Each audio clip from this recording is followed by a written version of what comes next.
রাইসার বাবা এদেশের নামকরা কোটিপতি হবার কারণে তার শত্রুরও কোনো অভাব নাই। ওরা দেশের বাইরে বেশিরভাগ সময় থাকতো। একসময় ওদের শত্রুর সংখ্যা অনেক বেড়ে যায়। এতে এতে বডিগার্ড থাকা সত্ত্বেও শত্রুর আক্রমণে রাইসার মা মারা যায়। সেদিন রাইসার বাবা রাইসাকে বাঁচাতে দেশে চলে আসে, আর এখানে রাইসার খালার বাড়িতে গরিবের ছদ্মবেশে থাকতে শুরু করে। আর রাইসার বাবা এখানে বসে সবার মোকাবেলা করে, আজকে শত্রুর বিনাশ করেছে। মাথায় ঘোমটা, হাতে লাল টুকটুকে কাচের চুড়ি, পায়ে রূপার নুপুর, পরনে লাল বেনারসি শাড়ি, কানে ছোট্ট ঝুমকো সোনার দুল পরে বাসর ঘরে বসে আছে রাইসা। হ্যাঁ, ঠিকই শুনেছেন, আজকে রাইসার বিয়ে হয়েছে গ্রামের সব ভ্রান্ত পরিবারের ছেলে আরিয়ানের সাথে। আরিয়ানের একটা দোকান আছে, সেটাই দেখাশোনা করে। বাবা মার দুইটা বোনের বিয়ে হয়েছে, তারা জামাই সহ আরিয়ানদের বাড়িতেই থাকে। এদিকে রাইসা হলো আরিয়ানদের পাশের গ্রামের কুদ্দুস রহমের মেয়ে।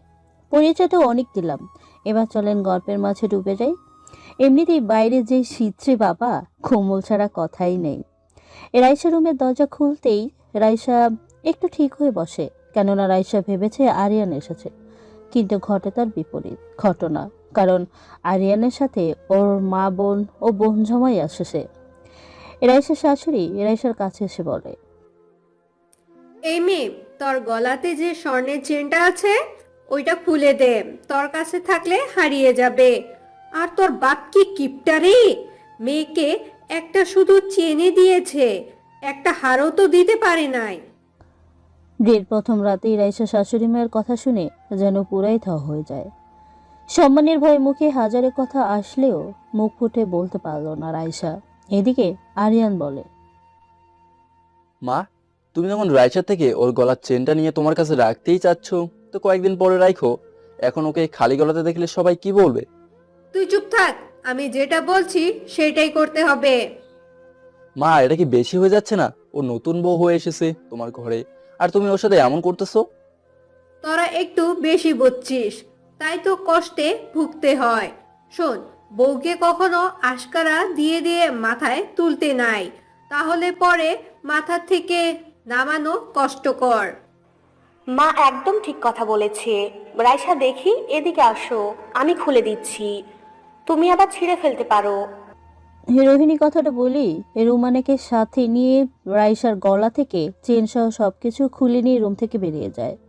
আরিয়ান মায়ের কথার উপরে কিছুই বলতে পারে না, সবকিছু দাঁড়িয়ে দাঁড়িয়ে দেখতে থাকে।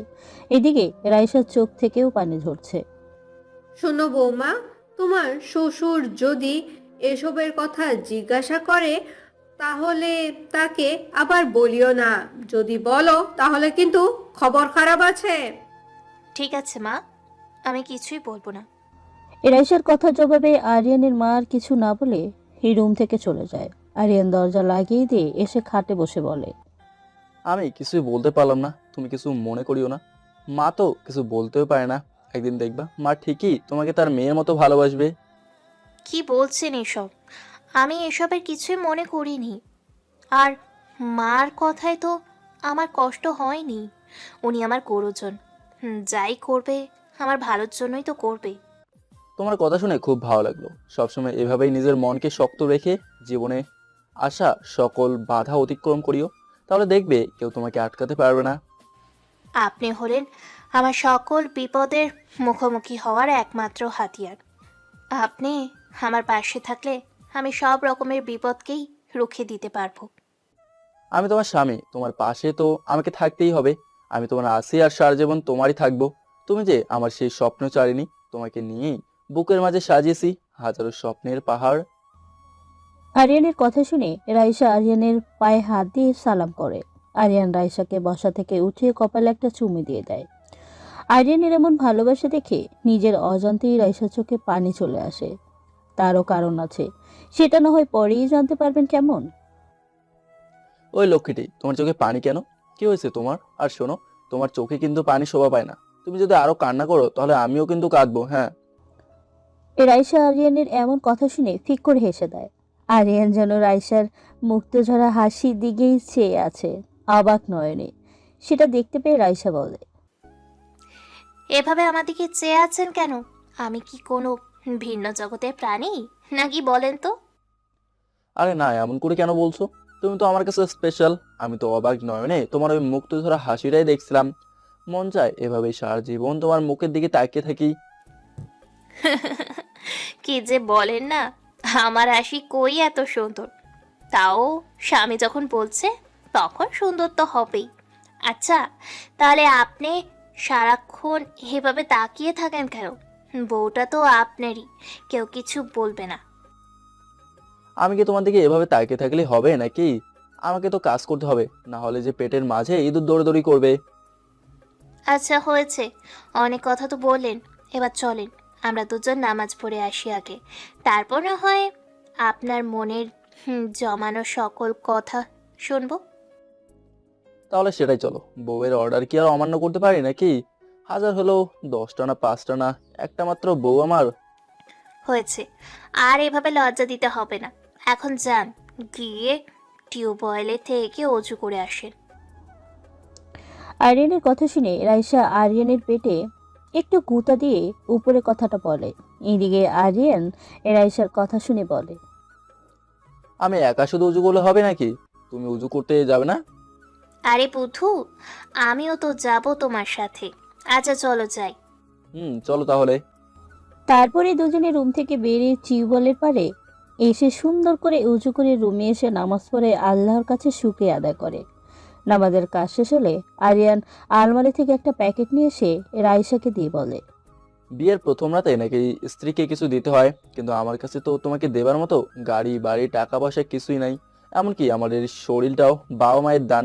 তাই আমার পক্ষ থেকে তোমার জন্য এই ছোট্ট উপহার। এবার খুলে আমাকে ধন্য করো ওগো প্রিয়তমা।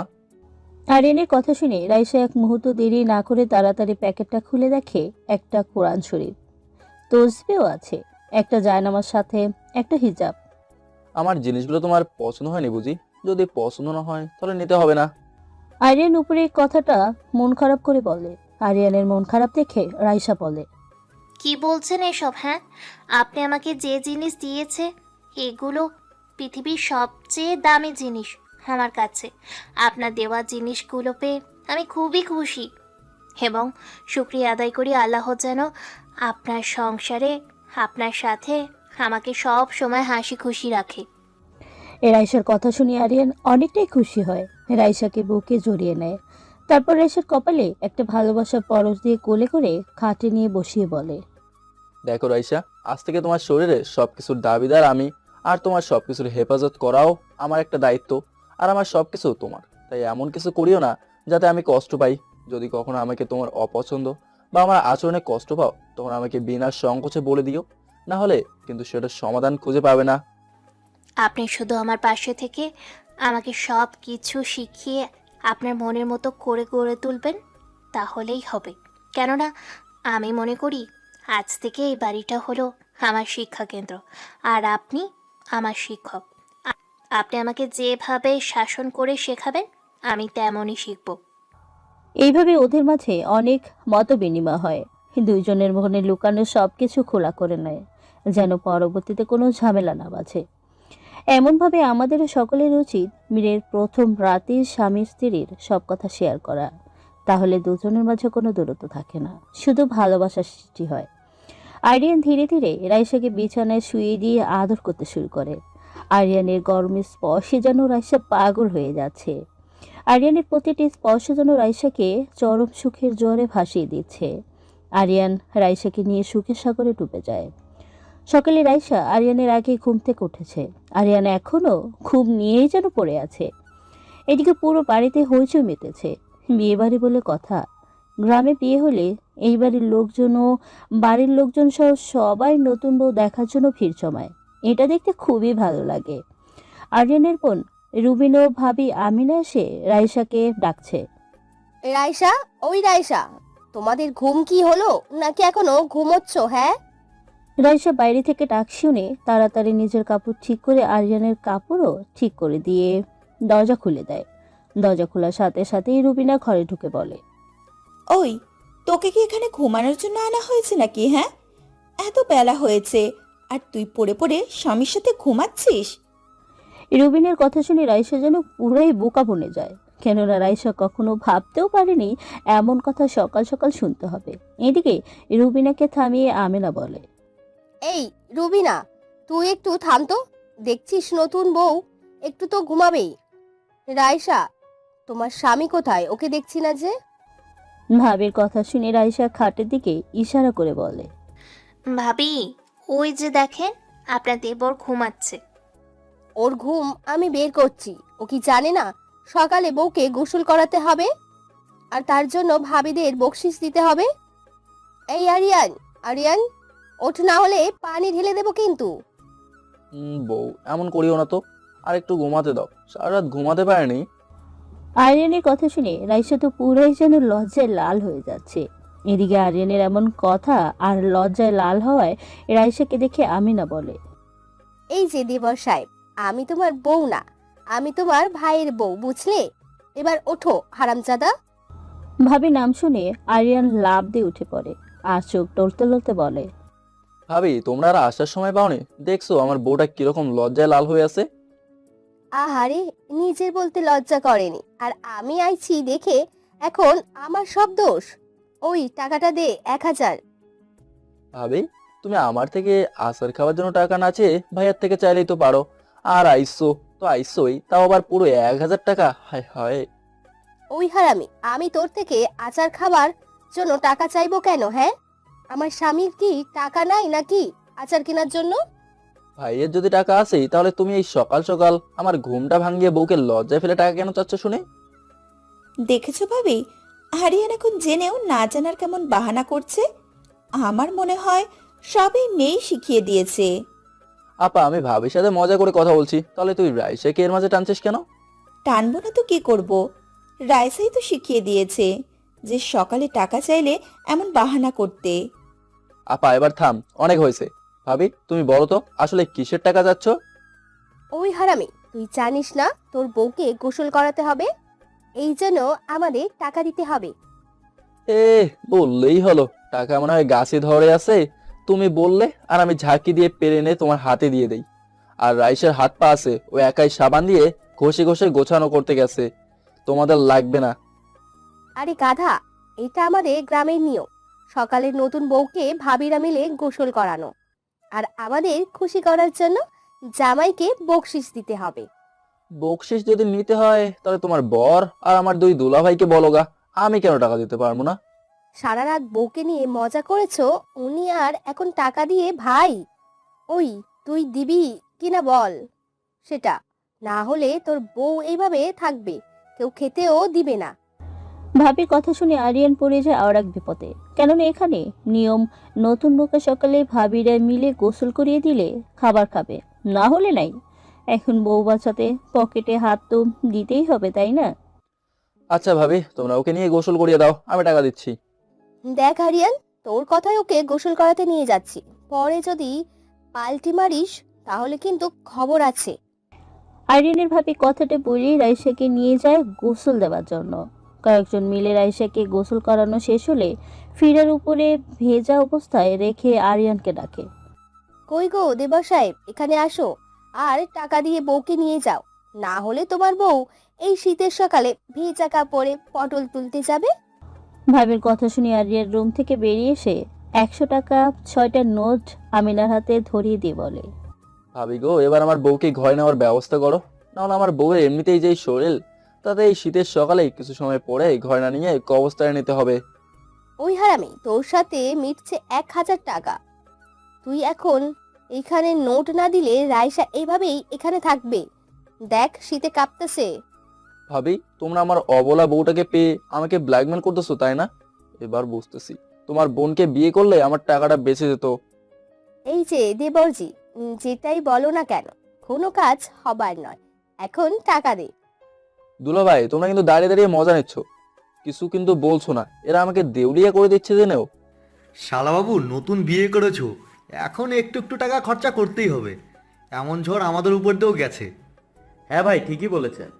শালাবাবু, তাড়াতাড়ি টাকা দেন, না হলে রাইসা গেল কিন্তু। আরিয়ান বইয়ের কথা চিন্তা করে ওই টাকা ফেরত নিয়ে লুঙ্গির কোষ থেকে করকরা 1000 টাকার একটা নোট বের করে ভাবির হাতে দিয়ে, ভাবি দেখো আমার বউটাকে যেন আবার শীতে না নিয়ে যায়। এমনিতেই তোমরা শতের মাস গোসল করো না, শীতকে দেখে। হ কইছে আমরা তো তেদের মতো 12 মাস গোসল না করে থাকার মানুষ। সর এবার, আমাদের কাজ শেষ। এভাবেই হাসি মজার মাধ্যমেই রাইসাকে খড়ে নিয়ে হালকা সাজিয়ে দেয়। এদিকে রাইসাদের বাড়ি থেকে রাইসার বাবা আর ছোট ভাই আসে। এক হাতে 2 কেজি ওজনের 2 রুই মাছ আর 1.5 কেজি মিষ্টি, যেটা দেখে রাইসার মায়ের মেজাজ তো গরম হয়ে যায়। মনে মনে বলে, কি কিপটার কিপটা, প্রথম মেয়ের জামাই বাড়ি আইছে, কিসের কি বড় মা হাত ভর্তি মিষ্টি নিয়ে আসবে, আর আনছে কি না ছাটকা মাছের থেকে একটু বড় রুই মাছ আর কেজি খানিক মিষ্টি।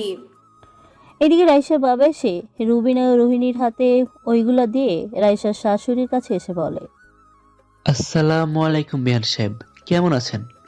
ভালো, আর রাখলেন কই? এভাবে কি কেউ মেয়ের বাড়ি আসে? একটা ফকিরও তো এর থেকে বেশি নিয়ে মেয়ের বাড়ি যায়। রাইসার শাশুড়ির কথা শুনে রাইসার বাবার মুখে কোনো কথা নেই। তার যেন মনে হচ্ছে এখন যদি মাটি ফেটে ভিতরে ঢুকে যেতে পারত তাহলেই ভালো হতো। সে যে গরিব মানুষ, নুন আনতে পান্তা ফুরিয়ে যায়, তবু অনেক কষ্টে টাকা পয়সা ধার দেনা করে এইটুকু নিয়ে আসতে পেরেছে। দরজা দাঁড়িয়ে রাইসার ছোট ভাইয়ের মাথায় হাত বুলাচ্ছে আর চোখের পানি মুছতেছে। কি আর করব বেয়ান, আমি চেষ্টা করেছিলাম বাজারের সব থেকে বড় মাছটা নিয়ে আসব, কিন্তু কি কপাল আমার, আজকে বাজারে বড় মাছটাই ওঠায়নি। আহা, কি সুন্দর কথা। আচ্ছা বুঝলাম, বাজারে বড় মাছ উঠে নাই, কিন্তু এর থেকে বড় মাছ তো আরো ছিল, সেগুলো না হয় বেশি করে আনতেন। আর মিষ্টি যে তৈরি করে তারা মনে হয় আপনার ওই কয়টা মিষ্টি বানিয়ে মইরা গেছে, তাই না? ঠিক তা না আসলে।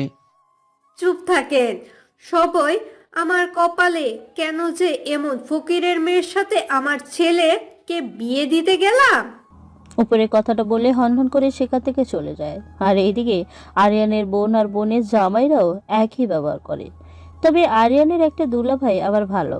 আরিয়ানের শ্বশুরের চোখ মোছা দেখে, তা ওই সাহেব মন খারাপ করিয়েন না, ধীরে ধীরে সব ঠিক হয়ে যাবে। এদের মাথা একটু গরম তো, তাই এমন করেছে।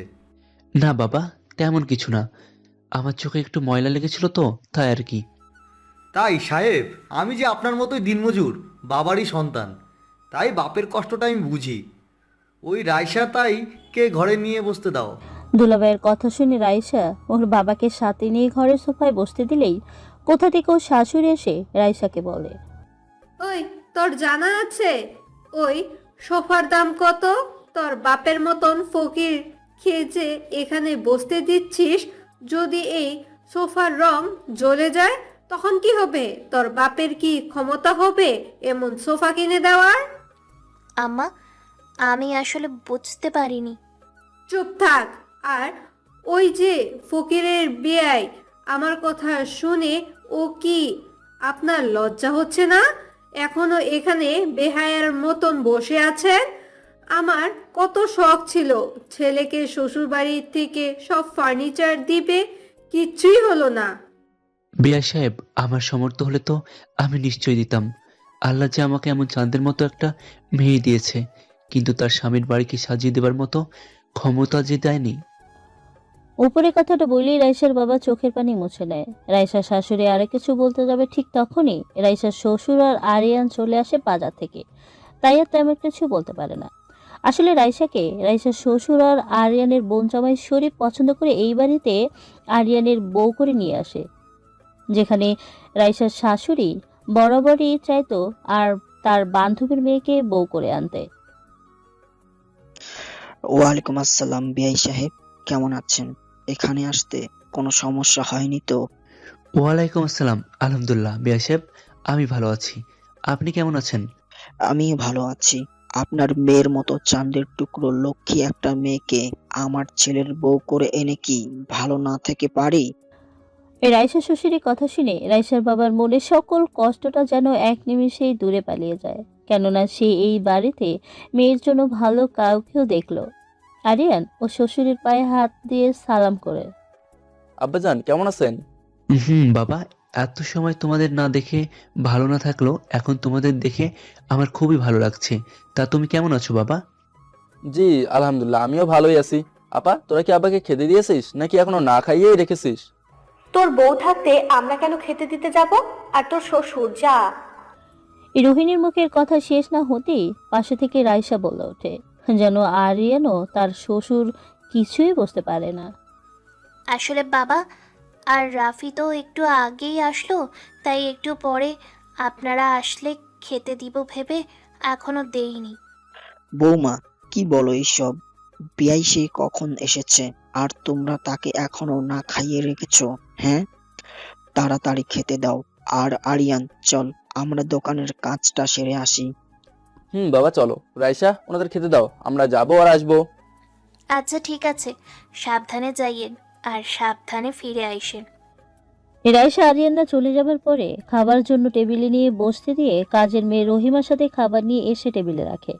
আর টেবিলে বসে রাইসার বাবার সাথে এটা সেটা নিয়ে কথা বলছে শরীফ। এদিকে আম্মা দেখছেন বড় ভাই রাইসার বাপের লগে কি সুন্দর ভাব জমাইতেছে। জমাবে না আবার? ও যে একটা ফকিরের সন্তান, তাই ফকিরের প্রতি একটু টান তো হবে। দেখো তো ওদের খেতে দিছে কি কি দিয়ে। মা কি দিয়ে দিছে মানে? আমি তো দেখে আসলো তুমি যে বড় মাছের মাথাটা তোমার জন্য রেখেছো, সেটা দিয়ে রাইসার বাপের প্লেটে আরো কত কি। কি ওই ফকিরের মেয়ে এত বড় সাহস আমার শখের জিনিস অন্যকে দেয়? দাঁড়া, ওর বাপকে আমি মাছ খাওয়াচ্ছি। আরিয়ানের মা রাগে গজগজ করতে করতে খাবার টেবিলে চলে এসে দেখে তার শখের মাছের মাথাটা রাইসার বাবার প্লেটে। মাত্রই রাইসার বাবা মাথাটায় হাত দিবে অমনি রাইসার শাশুড়ি প্লেটটা টান দিয়ে নেয়, যেটা থেকে সবাই অনেকটাই অবাক হয়ে যায়। আর রাইসার বাবা তো পুরাই বোকা হয়ে গেছে, এমন অবস্থা। এই যে ফকির বেয়াই, জীবনে এমন বড় মাছের মাথা খাইছেন? হ্যাঁ, এত বড় মাছ খেতে না যোগ্যতা লাগে। তোদের মতন ফকিরের সে যোগ্যতা নেই। আর এই যে ফকিরের মেয়ে, তোর সাহস কি করে হয় এই মাথা তোর বাপকে দেওয়ার? রাইসার শাশুড়ির কথা শুনে রাইসার বাবা যেন সেখানে জমে বরফ হয়ে গেছে। আর রাইসার চোখ থেকে তো পানি ঝরছে। রাইসা কিছু বলতে যাবে এমন সময় আম্মা আসলে এই মাথাটা আমি তাই সাহেবকে দিছি, রাইসা দেয়নি। তোর রক্তে যে ফকিরের রক্ত বইছে, তাই তো ফকিরের জন্য তোর দরদ উতলায়ে উঠে। শোন, তোর বাপকে কালকে রাতে যে বাসি তরকারি আছে সেগুলো দিয়ে খেতে দে। তোদের পেটে তো আবার ভালো খাবার হজম হয় না। রাইসা শাশুড়ি কথাটা বলেই সেখান থেকে চলে যায়। আর এদিকে রাইসা কি বলবে, শুধু নীরবে চোখে জল ফেলছে। মারে, কাঁদিস না। আসলে তো তোর শাশুড়ি ঠিকই বলেছে। আমি এত বড় একটা মাছের মাথা খেতে পারবো নাকি? দে, আমাকে ওই তরকারিটাই দে। রাইসার বাবার উপরে কথাগুলো বলার সময় চোখ থেকে পানি পড়ছিল, তবুও কি করবে? গরিব মানুষ, তার থেকে ভালো পরিবারে মেয়ের বিয়ে দিয়েছে, এমন কথা তো শুনতেই হবে। রাইসা সেগুলো দিলে রাইসার বাবা খাবার খেয়ে নিয়ে বসে আছে। এমন সময় রাইসার বাবা আসে। কি বৌমা, বিয়াই সাহেবকে তুমি খাইতে দিয়েছো তো নাকি? বাপকে এখনো না খাইয়ে রাখছো? না আব্বা, আমি আব্বা আর রাফিকে খাইয়েছি ভালো করে। ভালো করেছো। তা বিয়াই সাহেব, আমার বাড়িতে এসে কেমন লাগছে আপনার? এখানে এসে আমি অনেক সেবা পেয়েছি, এখন ভালো না লেগে কি আর উপায় আছে বলেন? আচ্ছা বিয়া সাহেব, প্রায় সন্ধ্যা তো হয়ে এলো। আমি বলছিলাম কি, যদি আরিয়ান আর রাইসাকে আজকে আমার বাড়িতে পাঠাতেন। না না বিয়াই সাহেব, আমি আপনার এই কথাটা রাখতে পারবো না। আপনি ছোট থেকে এত বছর রাইসাকে আপনার কাছে রেখেছেন, এখন আমি কালকে এনে আজকেই আপনার কাছে পাঠাবো? এটা হবে? রাইসা মামুনি আপনার ঘর আলোকৃত করেছে, এবার আমার ঘরটাও একটু আলোকৃত করুক। সে কি বলেন? তাই বলে আমি আমার মেয়েকে আমার বাড়িতে নিয়ে যাব না? সেটা কি হয়? আরে, আমি কি সেটা বলেছি নাকি? আপনি আপনার মেয়েকে নিয়ে তো যাবেন, কিন্তু কয়েকদিন পরে। এখন আমি আমার মেয়েকে পাঠাবো না। এভাবে অনেক কথা বলার পরে রাইসার বাবা কষ্টকে বুকের বাম পকেটে নিয়ে বাড়িতে চলে যায়। রাইসা সারা দিন সবার সাথে হাসি খুশি ভাবে কাটিয়ে রাতে খাবার খেয়ে রুমে এসে কান্না করতে থাকে। এদিকে আরিয়ান বাইরে থেকে রুমে এসে দেখে রাইসা কাছে, তাই জিজ্ঞেস করে, কি ব্যাপার রাইসা, তুমি কাঁদছো কেন? তুমি জানো না তোমার চোখের পানি আমার চোখেও পানি নিয়ে আসে? আরিয়ানের কথা শুনে রাইসা চোখের কোণে জমে থাকা পানি মুছে বলে, কই আমি কাঁদছি? আপনি না এমনি একটা বলেন। আমার চোখে পোকা পড়েছিল, তাই একটু পানি জ্বলছিল তো, তাই আর কি। আমার বউ এত সুন্দর করে বাংলা বলে আমাকে বুঝাইছে, আর আমি বুঝবো না? এটা কি হয় বলো? বাবা চলে গেছে দেখে মন খারাপ, তাই না? হুম, একটু খারাপ, কিন্তু এখন আপনি আইছেন, তাই আমার মনে আর কোনো কষ্ট নেই। হয়েছে, এখন যাও হাত মুখ ধুয়ে ফ্রেশ হয়ে আসো। সারাদিন অনেক দৌড়াদৌড়ি করছো। আমি আবার কই দৌড়াদৌড়ি করলাম? এমনি একটা বলেন আপনি। সেটা না হয় বাদই দিলাম, তবে একটা কথা বলো তো, মা কি আজকে আমি আর বাবা বাইরে যাওয়ার পরে আব্বার সাথে কোনো খারাপ ব্যবহার করেছে? আরিয়ানের কথা শুনে রাইসার মুখটা শুকিয়ে যায়, তবুও মুখে হাসি রেখে শাশুড়িকে সম্মানের উপরে রাখতে রাইসা বলে, কি বলেন এসব? আম্মা আব্বার সাথে খারাপ ব্যবহার করবে কেন? তারা হলেন পিয়াই বিয়ান। আর তাছাড়া আম্মা তো আমার বাবাকে সেই সম্মান করেছে। তোমার কথা আমার পেটে হজম হলো না, কারণ আমি আমার মাকে ছোট থেকেই চিনি। তবুও তুমি যখন বলছো তখন বিশ্বাস করতেই হবে। যাই হোক, আব্বা তোমাকে বাড়িতে যেতে দেয়নি বলে তোমার মন খারাপ, তাই না? হুম, একদম না। আমার মন খারাপ কেন থাকবে বলে? আমি তো এক বাবা মা ওই বাড়িতে রেখে এসে এখানে বাবা মা সহ সবাইকেই পেয়েছি। আর বাবা তো আমাকে তার মেয়ের থেকেও বেশি ভালোবাসে। আমি সেটাই বলছি। আব্বা তোমাকে একদিনেই সব থেকে বেশি আপন করে নিয়েছে। আমি জানি না বাবা হঠাৎ করে তোমাকে কিভাবে দেখে পছন্দ করে আমার সাথে বিয়ে দিলো। থাক এসব কথা, আর বলে লাভ নেই। আপনার সাথে আল্লাহ আমার জুড়ি লিখে রাখছে, তাই যেভাবেই হোক না কেন আপনার আর আমার বিয়েটা হয়েছে, এটাকেই খুশি মনে শুক্রিয়া আদায় করেন, কেমন? আল্লাহর কাছে লাখো কোটি শুক্রিয়া যে তিনি আমার মতো একটা ছেলের জীবনে তোমার মতো সুন্দরী মেয়েকে পাঠিয়েছে। হয়েছে, আর বলতে হবে না। আপনি থাকেন, আমি আব্বাকে ওষুধ খাইয়ে আসি। আমি দুলা ভাইয়ের থেকে শুনেছি আবার ডায়াবেটিস, তবুও আব্বা নাকি সকালেও হাঁটে না, বেঁচে খায় না, সাথে ঔষধও ঠিক মতো খায় না। ওরে বাবা, বিয়ের একদিন যেতে না যেতেই বাড়ির কার কি সমস্যা সব খবর নেওয়া শেষ। বাড়ির একমাত্র ছেলের বউ আমি, তাহলে এই বাড়ির কার কি সমস্যা সেটার খবর তো রাখতেই হবে, তাই না? রাইসা উপরে কথা বলে রুম থেকে বেরিয়ে যায় সোজা শ্বশুর রুমের সামনে। রাইসা বাইরে থেকে বলে, আসসালামু আলাইকুম আব্বা, আমি কি ভিতরে আসতে পারি? রাইসার কথা শুনে রাইসার শ্বশুর কিছু বলার আগেই রাইসার শাশুড়ি সালামের উত্তর না দিয়েই বলে ওঠে, কি ব্যাপার বৌমা, তুমি এখন আমার রুমের সামনে কি করছো? আরিয়ান কি রুমে নাই নাকি? না মা, ঠিক সেইটা না। আসলে হয়েছে কি? কি মানে মানে করছো হ্যাঁ? রাইসা শাশুড়ির ধমক শুনে রাইসা তো চমকে যায়। এদিকে আরিয়ানের বাবা আরিয়ানের মাকে থামিয়ে বলে, আহা, রোহিণীর মা, তুমি মেয়েটার সাথে কি শুরু করেছো? হ্যাঁ, রাইসা মামুনি, তুমি বাইরে কেন? আসো, ভেতরে আসো। ধন্যবাদ। তামা, তুমি এখন এখানে কি জন্য আসলে? কোনো সমস্যা হয়েছে কি তোমার? যদি কোনো সমস্যা হয় তাহলে আমাকে বলতে কিন্তু একদম ভুল করবে না। না বাবা, তেমন কথা না। আর আমি কি কোনো কারণ ছাড়া বাবার কাছে আসতে পারি না বলেন? রাইসার কথা শুনে রাইসার শ্বশুর রাইসাকে সোফায় বসিয়ে বলে, সে কি মা, আমি কি বলেছি তুমি আমার কাছে আসতে কোনো কারণ থাকতে হবে? আর রাইসা, তোমার গলাতে তোমার বাবার দেওয়া চেন কোথায়? কানে দুলো তো দেখছি না। এই রাইসার শ্বশুরের কথা শুনে কি বলবে ভেবে পায় না। এদিকে রাইসার শাশুড়ি তো ঠোক চিপতে থাকে, কেননা সে আবার আরিয়ানের বাবাকে সেই ভয় পায়।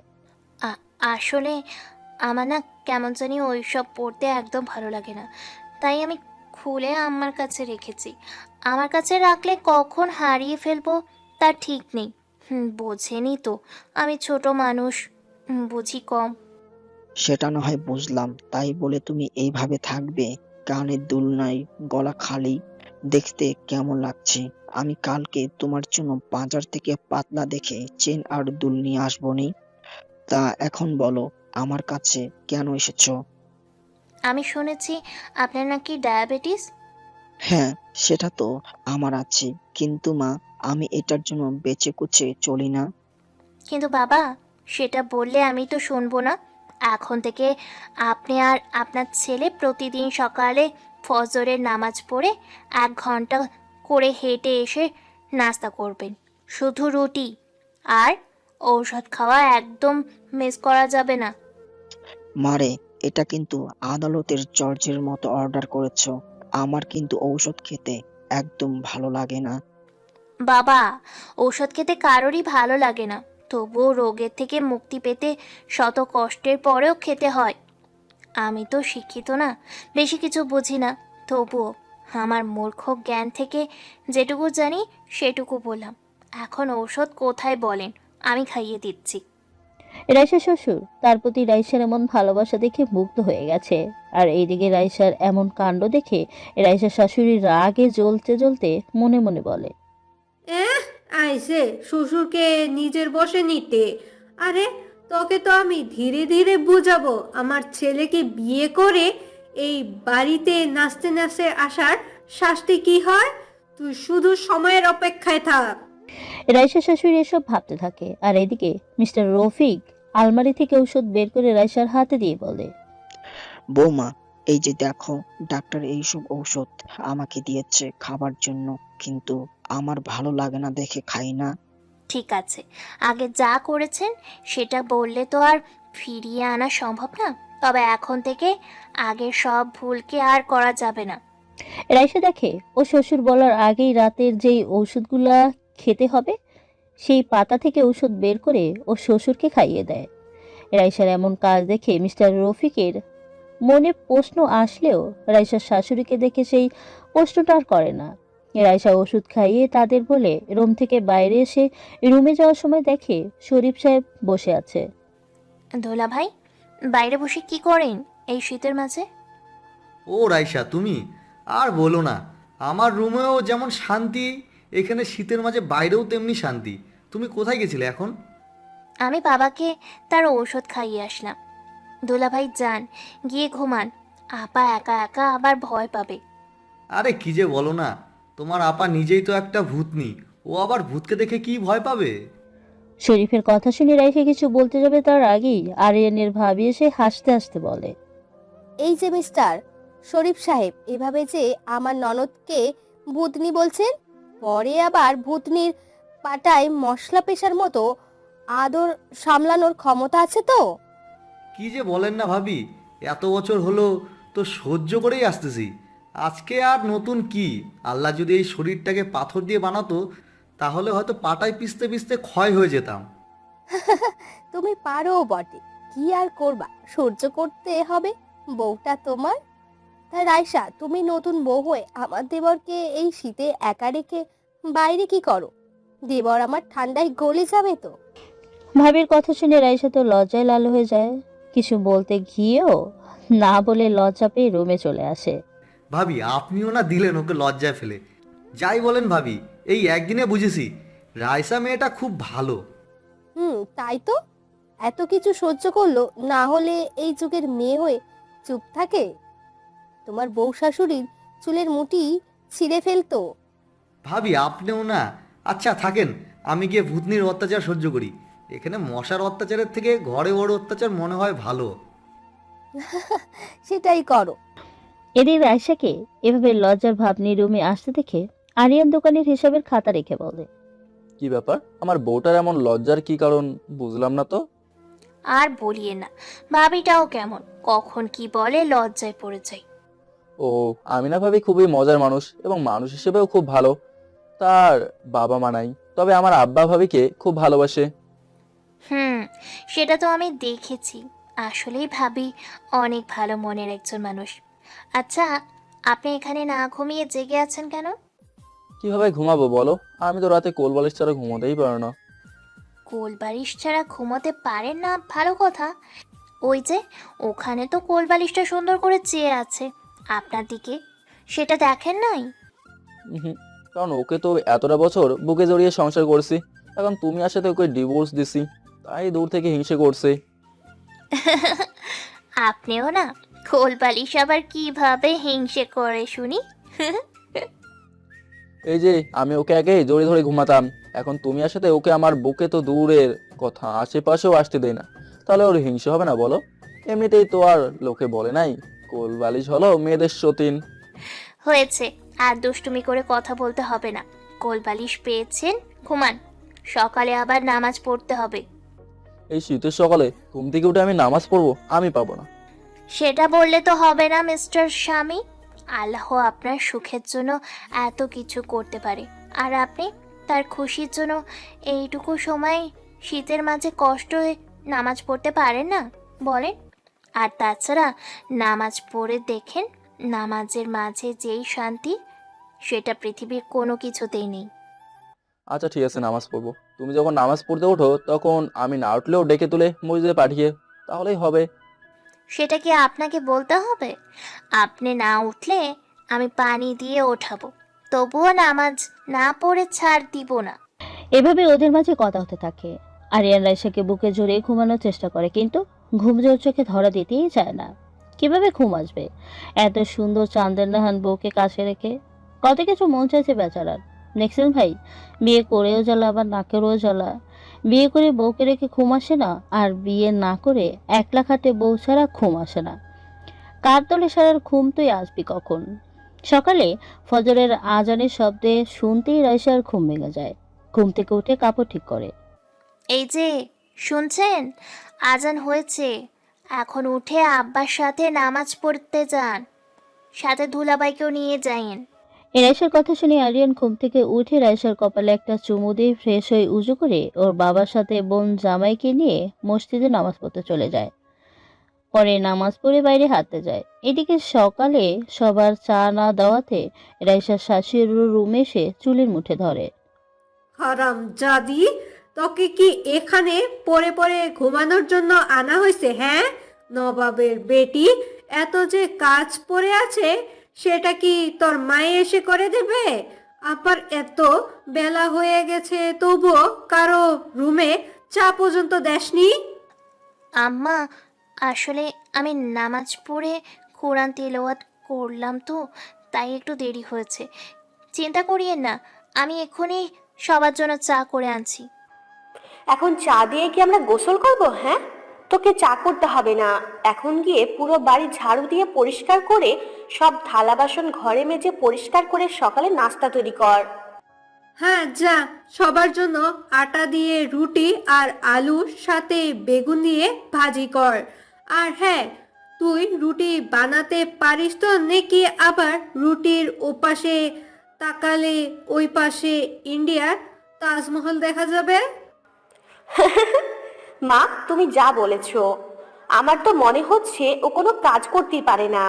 দেখো, সবকিছু আবার জ্বালিয়ে শেষ না করে দেয়।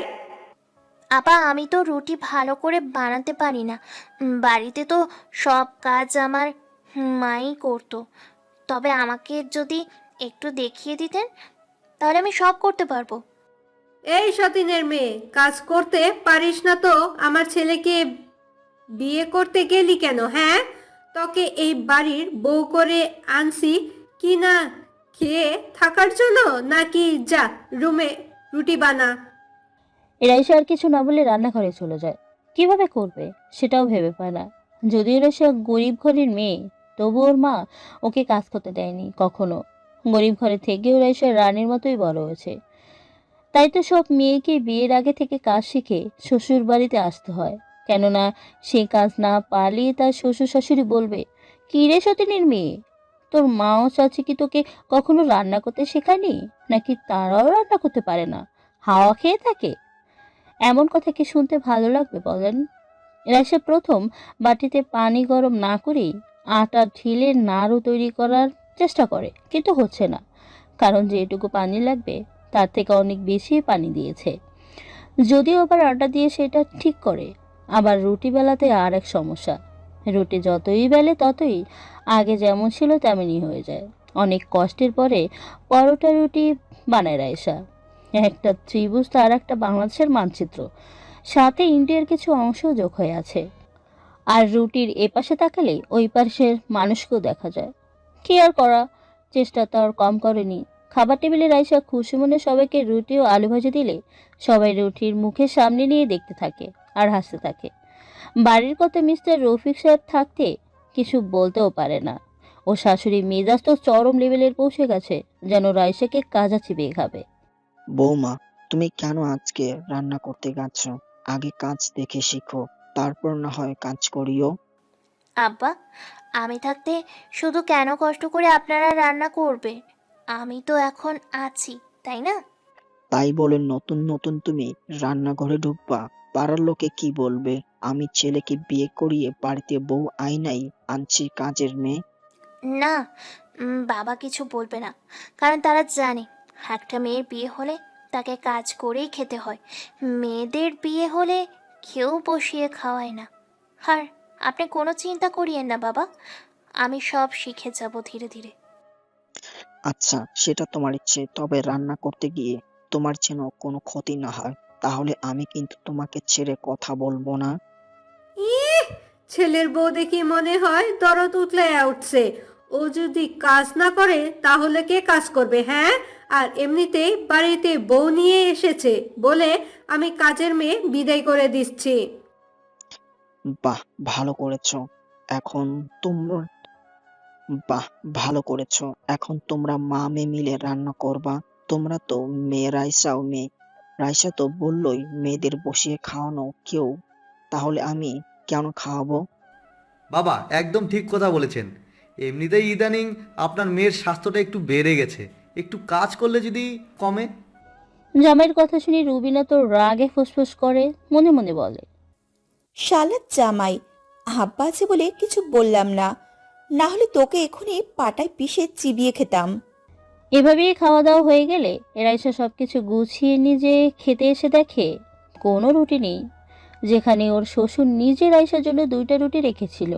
রাইসা কি আর করবে, এক গ্লাস পানি খেয়ে সকালে নাস্তা সেরে নিল। বাড়ির বউ বলে কথা, সম্মান একটু বেশিই থাকে, তাই না? আমি এটা বুঝি না, শ্বশুর শাশুড়ি তাদের মেয়েকে এত ভালোবাসতে পারে, অথচ বাড়ির বউকে কেন তাদের মেয়ের মতো ভালোবাসতে পারে না? তারা কেন বোঝে না তাদের মেয়েরাও যেমন তাদের কাছে অতি আদরে, তেমনি বাড়ির বউ তো তার মা বাবা ভাইয়ের অতি আদরের। জানি না এই সমাজটা কবে পরিবর্তন হবে। আল্লাহ, তুমি সবাইকে হেদায়েত দান করো। রেশা সবকিছু গুছিয়ে রুমে এসে দেখে আরিয়ান দোকানে যাবার জন্য বসে আছে রেডি হয়ে। কি ব্যাপার, তোমার আসতে এত দেরি হলো কেন? তুমি জানো না আমাকে দোকানে যেতে হবে? সরি, আসলে সব কিছু গুছিয়ে আসলাম তো, তাই একটু দেরি হয়ে গেল।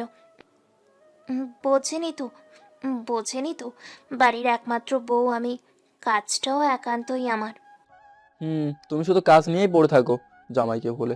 আমার সেবা করাও যে তোমার দায়িত্ব, সেটা কি মনে নেই? আমার ওপর খুব রাগ করেছেন, তাই না? রাগ করেন স্ত্রীর ওপর, রাগ দেখানোর আপনার অধিকার আছে। আমি না হয় একটু একটু করে সেই রাগটা ভাঙিয়ে পানি করে দিব। রাগ করবো না কেন, তুমিই বলো। এত বছর বউ ছিল না দেখে সবকিছু নিজে গুছিয়ে দোকানে গেছি, এখন বউ নিয়ে এসেও কি নিজেকেই সব করতে হবে? আহারে, স্বামীটা আমার খুব কষ্ট হয়েছে বুঝি। আচ্ছা, আপনি দাঁড়ান, আমি সব কিছু গুছিয়ে দিচ্ছি। এরা সে চাঁদের মতো ঝকমকে মুখটা শুকনো দেখে আরিয়ান জিজ্ঞেস করে, কি ব্যাপার রাইসা, তুমি সকালে নাস্তা করো নাই নাকি? তোমাকে কেমন যেন শুকনো শুকনো দেখাচ্ছে। আরে না, আমি তো সকালে খেয়েই আসলাম। আসলে ঘুম চোখে আমাকে দেখছেন, তাই এমন মনে হচ্ছে। ঠিক আছে, তুমি তাহলে থাকো, আমি গেলাম, কেমন? আরিয়ান রাইসার কপালে একটা চুমু দিয়ে চলে যাওয়ার সময় উপরে কথাটা বলে। এইদিকে রাইসা আরিয়ানকে থামিয়ে বলে, এই যে মিস্টার স্বামী, একটু দাঁড়ান। রাইসার ডাক শুনে আরিয়ান দাঁড়িয়ে গেলে রাইসা আরিয়ানের কপালেও একটা চুমু দিয়ে 2 হাত দেখিয়ে দেয়, যেন কারোর নজর না লাগে। রাইসার এমন কাণ্ড দেখে আরিয়ান হাসতে হাসতে ওর বাবার সাথে মোটরসাইকেল নিয়ে দোকানে চলে যায়। আরিয়ানের বাবা টিনের দোকান দেখাশোনা করে, আর আরিয়ান অন্য দোকান দেখাশোনা করে। আরিয়ান বসে বসে একটা হিসাব মিলাতে ছিল, ঠিক তখনই মিম এসে, কি ব্যাপার আরিয়ান ভাই, বাড়িতে নতুন বউ রেখে এভাবে দোকানে বসে আছেন, কাহানি কি? ওই সরি, আমি কি বাড়িতে বউকে নিয়ে বসে থাকবো নাকি? এখানে কাজ না করলে বউকে খাওয়াবো কি? সেটা তো ঠিক, তবে এত বছর পর বিয়ে করলেন, অন্তত বউকে নিয়ে কয়েকটা দিন তো বাড়িতে কাটাতে পারতেন। জীবনে প্রতিষ্ঠিত হতে হলে এমন অনেক দিন আসবে বউয়ের সাথে বসে আরামে সময় কাটানো। এখন তুই যা তো আমার সামনে থেকে। আরিয়ান ভাই, হয়তো তোমার জীবনে এমন দিন হাজারো আসবে, কিন্তু এমন মনের ইচ্ছা আর বয়স কখনোই আসবে না। মিম কথাটা বলেই সেখান থেকে চলে যায়। আসলে মিম হলো আরিয়ানের মায়ের বান্ধবীর মেয়ে। ওর মা মিমকেই আরিয়ানের বউ হিসাবে নিতে চেয়েছিল, কিন্তু আরিয়ান মিমকে পছন্দ করে না। এদিকে রাইসার বাবা বাড়িতে যাওয়ার পর থেকেই মনমরা হয়ে বসে থাকা দেখে রাইসার মা জিজ্ঞেস করে, আচ্ছা, রাইসার বাবা, তুমি রাইসাদের বাড়িতে গেলা হাসি খুশি ভাবে, তাহলে কালকে আসার পর থেকে এমন মন মরা হয়ে আছো কেন? রেহানা, আমার যদি সামর্থ্য থাকতো তাহলে রাইসার শাশুড়ি মনের মতো সব জিনিস ওই বাড়িতে দিয়ে আসতাম। কি করবে বলো, আল্লাহ আমাদের যে সেই সামর্থ্য দেয়নি। এখন আমার মেয়ে কি ওই বাড়িতে সুখে নাই? সুখে তো আছে, শুধু আমার মেয়ের চোখে সব সময় পানি লেগেই থাকে। তবে তোমার মেয়ে ভাগ্য করে শ্বশুর আর জামাই পেয়েছে, মনের মতো বলতেই হবে। হুম, একদিন দেখবে তোমার মেয়ে ওই বাড়ির সবার মন জোগাতে পারবে। আমি বলি কি, আমাদের যে লাল শার্টটা আছে ওইটা বিক্রি করে তুমি রাইসার বাড়িতে কিছু কিনে দিয়ে আসো। কি বলছো সব? হ্যাঁ, ওই শার্ট তো আমরা বর্গা পাল্টেছি, ওকে বিক্রি করে কয় টাকা বা পাবো? তার থেকে বরং একটা কাজ করে টাকা জুগিয়ে কিছু দিয়ে আসবো। আচ্ছা, তুমি যেটা ভালো বোঝো সেটাই করিও। আল্লাহ আমাদের গরিব বানাইছে, এমন একটু কষ্ট তো সহ্য করতেই হবে। এভাবে ওদের মাঝে আরো অনেক কথা হয়। এদিকে রাইসা দুপুরের খাবার রান্না করে গোসল করতে যাবে এমন সময় ওর ননাস রুবিনা এসে বলে, রাইসা, আমার এই কাপড়গুলো খুব নোংরা হয়ে গেছে, তুই একটু ধুয়ে দে তো। আমার আবার মাজায় ব্যথা, বসে কাজও করতে পারি না। আচ্ছা আপা দিন, আমি এক্ষুনি ধুয়ে দিচ্ছি, আপনি বসে রেস্ট করেন। রাইসা কাপড়গুলো নিয়ে কেচে রোদে শুকাতে দিয়ে রুমে আসতে যাবে, ঠিক তখনই রোহিণী এসে আরো এক বালতি কাপড় এনে দেয়। কি আর করবে, কষ্ট করে হলেও সব কাপড় পরিষ্কার করে রোদে শুকিয়ে দিতে দিতে দুপুরের খাবারের সময় পার হয়ে যাচ্ছে। তাই ওর শাশুড়ি, ওই সতীনের মেয়ে, কোথায় গিয়ে মরলি? হ্যাঁ, দুপুরের খাওয়ার সময় যে পার হয়ে যাচ্ছে সেটা কি তোর মনে নাই নাকি? মা, তুমি কাকে কি বলছো? ওর তো আর ক্ষুধা লাগে না, ও তো রান্না করার সময় গলসের মধ্যে দিয়েই নিছে। রাইসা যেন ও শাশুড়ি আর ননাসের কথা শুনে পুরাই বোকা বনে গেল। নিজেরাই এত এত কাপড় ধুতে দিয়ে এখন এমন কথা বলছে, যেখানে রাইসার পেটে এখন পর্যন্ত পানি ছাড়া কিছুই পড়েনি। আমা, আপনারা বসেন, আমি এক্ষুনি সব খাবার পেড়ে দিচ্ছি। রাইসা, তুমি এত কাজ করছো, তুমি গোসল করবে না? তোমাকে তো এমনিতেই ক্লান্ত লাগছে। ভাইয়া, আপনারা আগে খেয়ে নিন, আমি তারপরে ফ্রেশ হয়ে খেয়ে নেবনি। তারপরে সবাই খাবার খেয়ে নেয়। এবার সবাই চলে গেলে শরীফ দাঁড়িয়ে থেকে রাইসাকে খাবার খাওয়ায়, কেননা ও বুঝতে পেরেছে রাইসা সকালে কিছুই খায়নি। রাইসা, তুই তো আমার বোনের মতো, তোর যে কতটা কষ্ট হচ্ছে সেটা আমি বুঝতে পারছি। কিন্তু কি করবি, বউ হয়ে এসেছিস, এই কষ্টের সাথে যুদ্ধ করেই জয়ী হতে হবে। ভাইয়া, আপনাদের দোয়া আর সাপোর্ট থাকলে আমি এমন কষ্টকে কখনো কষ্টই মনে করি না। আমরা তোর পাশে সব সময় আছি।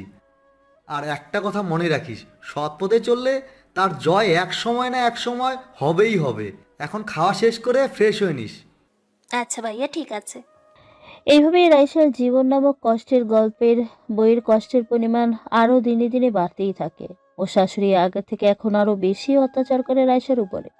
দেখতে দেখতে ওদের বিয়ের 3 মাস পার হয়ে গেছে, তবুও রাইসা বাপের বাড়ি যেতে পারেনি। একদিন রাতে খাবার সময়, বাবা, রাইসা অন্যের মেয়ে বলে তোমরা কি ওর সাথে এমন অবিচার করেই যাবা বলো? নাই ওর মন বলতে কোনো জিনিস নেই? আরিয়ানের এমন কথা শুনে সবাই যেন আরিয়ানের দিকে অবাক হয়ে তাকিয়ে আছে। আরিয়ানের বাবা অবাক হয়ে জিজ্ঞেস করে, কি হয়েছে রে বাবা? আমি তো তোর কথার কিছুই বুঝতেছি না, যা বলার সেটা খুলে বল। বাবা, রাইসা এই বাড়িতে বিয়ে হয়ে এসেছে 3 মাসের উপরে হলো। আমার শ্বশুর 3 বারের উপরে এসেছে মেয়েকে নিজেতে, তুমি পাঠাওনি। নিজের মেয়ের মতো ভালোবাসো বলে, তাই বলে কি ওর বাপের বাড়িতে যাবার মন ধরে না বলো? তুই ঠিকই বলেছিস, আমি রাইসার সেবা পেয়ে ভুলেই গেছিলাম যে ওরও বাবার বাড়িতে যেতে মন চায়। আরিয়ান, তোকে কালকে দোকানে যেতে হবে না, শরীফ একাই দেখতে পারবে। তুই বরং কালকে রাইসাকে নিয়ে তোর শ্বশুর বাড়ি থেকে 2 দিন থেকে আয়, তাহলে বৌমার মনটাও ভালো হয়ে যাবে। শ্বশুরের কথা শুনে রাইসার মনে তো আনন্দের ঢেউ বইতে থাকে, যেন খুশিতে এখনই বাড়িতে চলে গেলেই হয়। ঠিক আছে বাবা, আমি তাহলে কালকে ওকে সাথে করে নিয়ে যাবনি। তবে রাইসা যদি 2-1 দিন থাকতে চায় বাড়িতে, তাহলে রেখে আসবনি। সেটা করতে পারিস। এমনিতেই বৌমা অনেকদিন হলো বাড়ি যায়নি। ওরও তো মন বলতে একটা জিনিস আছে। ও তো আর কাঠের পুতুল না। তোমরা তো শুধু বকবক করেই যাচ্ছ। একটা বারের জন্য ভেবেছো রাইসা বাড়িতে গেলে এখানে আমাদের না খেয়ে থাকতে হবে? নিজেরা যদি কাজ করে খেতে না পারো তাহলে 2-1 দিন না খেয়ে থাকবে। আর এমনিতেই 2-1 দিন না খেয়ে থাকলে মানুষ মরে যায় না। আরিয়ান, তাহলে এটাই কথা থাকলো, কেমন? আরিয়ানের বাবা কথাটা বলেই খাবার খেয়ে সেখান থেকে চলে যায়। খাবার শেষে সবাই চলে গেলে রাইসা সবকিছু পরিষ্কার করে রুমে আসে। রুমে আসতেই আরিয়ান রাইসাকে বলে, কি বৌরানি, এবার খুশি তো? অনেকদিন হলো দেখছি বাবার বাড়িতে যাওয়ার জন্য তোমার মন খারাপ হয়ে আছে। সব সময় চাঁদের মতো ঝকঝকে মুখটাকে মলিন করে রাখো। সেটা তো থাকবেই।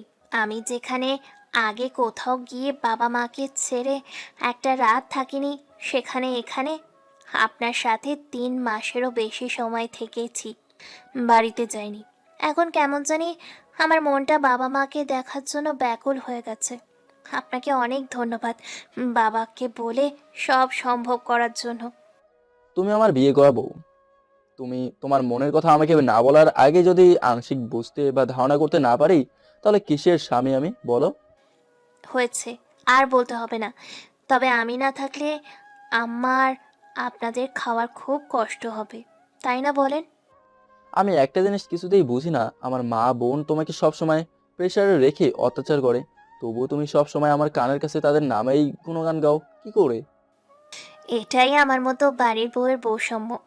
তারা হাজারো কষ্টকে বুকের মাঝে ধামাচাপা দিয়ে শ্বশুরবাড়ির সবার গুণ গায়। আর তাছাড়া আমার তো এইসবে কষ্ট হয় না, হয় না। আমি মায়ের করা প্রতিটা অপমানজনক কথাকেই মনে করি তিনি তাকেই বলছেন। কেননা আমাকে যখন বাবা এই বাড়িতে আপনার সাথে বিয়ে দিয়ে বউ করে এনেছে, তখন আমি তো তাদের মেয়ে স্থান পেয়েছি। তাহলে তাহলে আমাকে ফকিরের মেয়ে বললে বলুক না, দোষ কি তাতে? উনি ফকির, আমি তার মেয়ে, সমস্যা নাই তো। জানি না আল্লাহ তোমাকে ঠিক কোন মাটি দিয়ে বানিয়েছেন, তবে তোমাকে আমি যতই দেখছি ততই যেন মুগ্ধ হচ্ছি। তুমি কিভাবে এমন পারো? মিস্টার স্বামী, সব স্ত্রীকেই সময়ের সাথে সাথে সব কিছু পারতে হয়। আর আমাকে আমার আল্লাহ যেই মাটি দিয়ে বানিয়েছেন, আপনাদের কেউ ঠিক সেই মাটি দিয়েই বানিয়েছেন। পার্থক্য আমি আপনি আল্লাহর রাস্তা বা পার্থক্য আমি আপনি আল্লাহর রাস্তায় চলি, কিন্তু আমার শাশুড়ি মা চলেন না। আমি জানি তুমি আমাকে, বাবাকে সহ দুলাভাইকে যেমন নামাজ পড়ার জন্য বাড়ি থেকে মসজিদে পাঠাতে পেরেছো, তেমন একদিন আমার মা বোনকেও পারবে নামাজ পড়াতে। ইনশাল্লাহ আপনার এই কথা যেন আল্লাহ কবুল করেন। এখন আপনি ঘুমান, আমি এই কাঁথাটা সেলাই করি বসে বসে। কি বলো এইসব? আমি আরামে এই শীতের রাতে কম্বলের নিচে ঘুমিয়ে থাকবো আর তুমি বসে বসে কষ্ট করবে? এটা হবে না সোনা। আসো ঘুমাও, কাজ পরে করবা। এখন আপনি ঘুমান, এখন আপনি ঘুমান। আমি এই কাঁথাটা আমি এই কাঁথাটা সেলাই করি বসে বসে। আচ্ছা ঠিক আছে, তবুও রাগ করিয়েন না। আপনি যদি আমার উপরে রাগ করেন, তাহলে যে আমার আল্লাহ আমার উপরে নারাজ হবেন। কেননা প্রতিটি স্ত্রীর দায়িত্ব কেননা প্রতিটি স্ত্রীর দায়িত্ব যদি তার স্বামী তার কাছে ডাকে, তাহলে যতই কাজ থাকুক না কেন, স্বামীর ডাকে সাড়া দিয়ে তাকে সময় দেওয়া। বা আমার বউ দেখি অনেক কিছুই জানে। আচ্ছা রাইসা, আমি শুনেছি তুমি নাকি পড়াশোনা করো না? আরিয়ানের কথা শুনে রাইসা একটা দীর্ঘশ্বাস ছেড়ে আরিয়ানের মুখের দিকে তাকিয়ে বলে, কি যে বলেন না, কি যে বলেন না। আমার মতো মেয়েকে যদি পড়াশোনা করাতো, তাহলে বাবার সংসারে খরচ কিভাবে চালাতো? তাই আমি বাধ্য হয়ে পড়াশোনা করিনি, ক থেকে খ পর্যন্ত পড়েছি, তাতেই হবে। তবে আমার স্কুলে যাবার খুব নেশা ছিল। ছাত্রী হিসেবেও ছিলাম খুবই মেধাবী। সেটা তোমাকে দেখেই বোঝা যায়। আচ্ছা পড়াশোনা করো নাই তো কি হয়েছে? তোমাকে দিয়ে তো আর আমি চাকরি করাবো না যে পড়াশোনা জানতেই হবে। যেটুকু জানো সেটাতেই হবে। ভবিষ্যতে আমার পোলা মাইয়াকে পড়াতে পারলেই হলো। হুম, সেটুকু ক্ষমতা আল্লাহ আমাকে দিয়েছেন। আমি না হয় আমাদের পোলা মাইয়াকে আরবি শিক্ষা দিমু, আর আপনি বাংলা ইংরেজি অক্ষর শিখাবেন, তাহলেই হবে। আর কোনো চিন্তা নেই। তুমি যা বলেছো। আচ্ছা, এবার ছোট বাচ্চাদের মতো কথা না বলে লক্ষ্মীটির মতো ঘুমিয়ে পড়ো তো। আমি তো ছোট বাচ্চাই, কেননা যতদিন না কোনো মেয়ের বাচ্চা হয় ততদিন পর্যন্ত স্বামীর কাছে ছোট বাচ্চাই হয়ে থাকতে হয়, স্বামীকে জ্বালানোর জন্য। ওরে ফাজিল। আরিয়ান কথাটা বলি রাইসাকে আরো শক্ত করে জড়িয়ে ধরে ঘুমিয়ে যায়। আর রাইসাও স্বামীর এমন আদর পেয়ে ঘুমিয়ে যায়। সকালে নামাজ পড়ে সবার জন্য নাস্তা তৈরি করে। সবাইকে খাইয়ে রাইসা বাড়িতে যাওয়ার জন্য রুমে এসে রেডি হচ্ছে, ঠিক তখনই আরিয়ান রাইসাকে বলে, তোমাকে এই গোলাপি শাড়িতেই খুব সুন্দর লাগছে, মাশাল্লাহ। কারণ নজর না লাগে আমার বউয়ের উপরে। আচ্ছা রাইসা, একটা কথা বলো তো, তুমি তো হিজাব দিয়ে পুরো শরীর মুখটাই ঢেকে নেবে, তাহলে ঠোঁটের লিপস্টিক দেবার কি দরকার? যেন তোমার ঠোঁটের লিপস্টিক তো আর বাইরে কেউ দেখছে না। আপনাকে কে বলেছে আমি লোক দেখানোর জন্য ঠোঁটে লিপস্টিক দিচ্ছি? হ্যাঁ, আসলে কি জানেন, আমরা মেয়েরা না লোক দেখানোর জন্য এইভাবে সাজি না। আসলে আমাদের সব সময় সাজুগুজু করতে ভালো লাগে, তাই সাজি। তবে বলতে পারেন সাজটা মেয়েদের অভ্যাসে পরিণত হয়েছে। হয়েছে, এবার তাড়াতাড়ি সাজুগুজু করে চলো, বেলা তো অনেক হয়েছে। বাবা সেই কখন বলে গেছে তোমাকে নিয়ে যেন সকাল সকাল শ্বশুর বাড়িতে যাই। এই তো আর একটু হলেই হয়ে যাবে, আপনার সাথে যাচ্ছি। একটু না সাজলে সবাই বলবে না আপনি আপনার বউকে ফুলের মতো সাজিয়ে রাখেন না। আমি তোমাকে আমার চোখের সামনে সব সময় সাজিয়ে রাখতে চাই, যেন আমার যখন মন চাইবে তখনই তোমার ওই চাঁদ মুখটা দু চোখ ভরে দেখতে পারি। এভাবেই ওরা কথা বলতে বলতে রাইসা সাজার কাজ শেষ হয়ে যায়। আরিয়ান ব্যাগ নিয়ে বেরিয়ে পড়ে। রাইসা সবাইকে বলে ও শাশুড়ির কাছে গিয়ে পায়ে হাত দিয়ে সালাম করতে নিলেই আরিয়ানের মা সেখান থেকে পা সরিয়ে নেয়। রাইসা চোখের কোণে জল এনে সেই পাটি স্পর্শ করেই সালাম করে উঠে বলে, আমা, আমি বাড়িতে যাচ্ছি, আবার যতটা সম্ভব তাড়াতাড়ি আপনার কাছে চলে আসব। আপনি কিন্তু সাবধানে থাকবেন, আর একদম ভারী কাজ করবেন না কিন্তু। আর ঔষধ খাইয়েন, না হলে আপনার প্রেশার বাড়বে। ছেলের বউর কথা জবাবে আরিয়ানের মা কিছুই বলে না দেখে রাইসা সেখান থেকে আরিয়ানের সাথে মন খারাপ করে চলে যায়। এদিকে আমিনা মনে মনে বলছে, মেয়েটা এত ভালো, আর উনি যে কেন এমন করতেছে বুঝি না। যেখানে আমার সাথে তো কখনো খারাপ ব্যবহার করেনি। আল্লাহ, তুমি এই মহিলার মনে রাইসার জন্য ভালোবাসার সৃষ্টি করে দাও। ভাবে উপরের কথাগুলো ভাবতে ভাবতে সেখান থেকে চলে যায়। আর এদিকে আরিয়ান মোটরসাইকেল চালাচ্ছে আর পেছনে বসে আছে রাইসা। রাইসার এই মুহূর্তটা খুব ভালো লাগছে, কেননা রাইসার ছোট্ট থেকে শখ ছিল এভাবে স্বামীর সাথে মোটরসাইকেলে চেপে চলা। আরিয়ান মিষ্টির দোকানে এসে অনেকগুলো মিষ্টি ও অন্যান্য জিনিস কিনে শ্বশুর বাড়িতে আসে। রাইসাদের বাড়িতে কোনো ফোন না থাকায় খবর দিতে পারেনি যে রাইসা আসবে। ওরা বাড়ির ভেতরে ঢুকতেই দেখতে পায় রাইসার মা বাড়ির বাইরে লার্কি বাঁধতেছে রোদে শুকাতে দিয়ে। রাইসাকে দেখেই, রাইসা মা, তুই এসেছিস?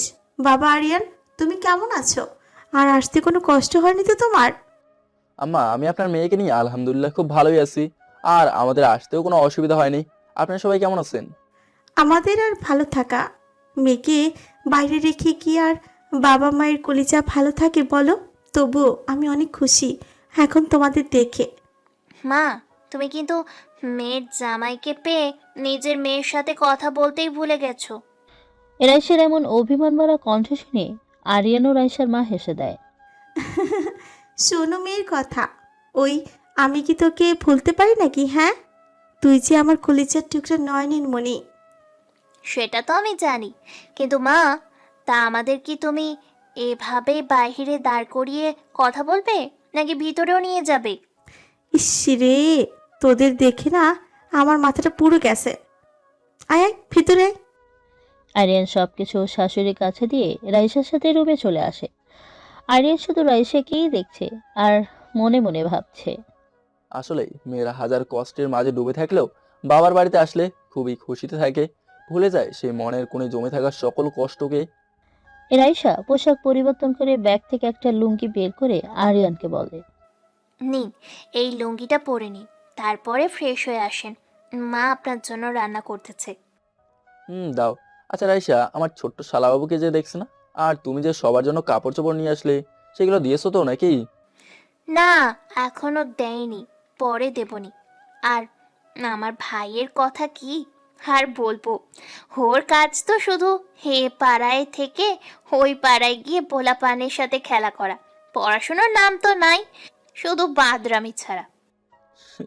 তুমিও কিন্তু একসময় তোমার এই ভাইয়ের মতোই ছিলে, সেটা ভুলে গেলে হবে না। হ্যাঁ, আমি অমন ছিলাম, আপনাকে কইছে? ঠিক আছে, আমি তাহলে আমার শাশুমাকে জিজ্ঞেস করে দেখি তুমি অমন ছিলে নাকি ছিল না।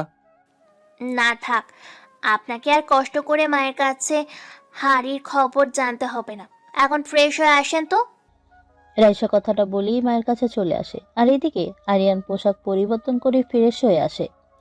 আরিয়ানেও রাইসা বাইরে মাচায় বসে বাদাম খাচ্ছে আর নানা রকম খুনসুটি করছে। অনেকটা সময় পরে রাইসার মা ওদের খাবার জন্য ডাকে, আর এর মাঝেই রাইসার বাবা ও ভাই চলে আসে খাবার সময়। আরিয়ান, তুমি আসবে সেটা তো জানি না, তাই বেশি কিছু জোগাড় করতে পারিনি। তোমার শাশুড়ি, আমি তো বাড়িতে ছিলাম না, তাই মনে কিছু নিও না। সে কি আব্বা, এসব কি বলছেন? আমার সামনে যা যা রেখেছে সেগুলোই তো 7 দিনে খেয়ে শেষ করতে পারবো না, তাহলে আরো কিসের ব্যবস্থা করতে হবে? এই সবই আমার কাছে অনেক ভালো, চিন্তার কোনো কারণ নেই। রাইসা, মাছের মুড়াটা আরিয়ানের প্লেটে দে তো। মায়ের কথা শুনে রাইসা মুখের মাঝের মুড়াটা আরিয়ানের প্লেটে দিতে নিলে আরিয়ান বলে, রাইসা, এই মাছের মোড়াটা না আমাকে না দিয়ে আব্বার প্লেটে দাও, ওনাকে রেখে আমার কি খাওয়া শোভা পায় বলো? না বাবা, তুমি খাও, এমনিতে তোমার জন্য ভালো কিছু আনতে পারিনি। না আব্বা, এটা আপনি খান। আর তাছাড়া আম্মা আমার জন্য এত অল্প সময়ে যা তৈরি করেছেন সেটাই অনেক। এভাবেই খাবার পর্ব শেষ করে বিকেলে রাইসা জামাইকে সাথে নিয়ে পাড়ার প্রতিবেশীর বাড়ি দিয়ে ঘুরে আসে। ওদের দুজনে জড়ি দেখে সবাই খুব খুশি হয় আর দোয়া করে।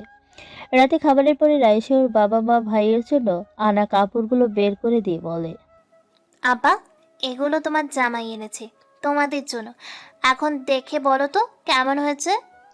সে কি বাবা, এইসবে কি দরকার ছিল? এমনিতেই উচিত এইসব কিছু আমাদের তোমাকে দেওয়া। আব্বা, আপনি যে কি বলেন না, আমি আপনার ছেলে, আর ছেলে হয়ে বাবা মা ভাইকে তো এইটুকু জিনিস দিতেই পারি নাকি?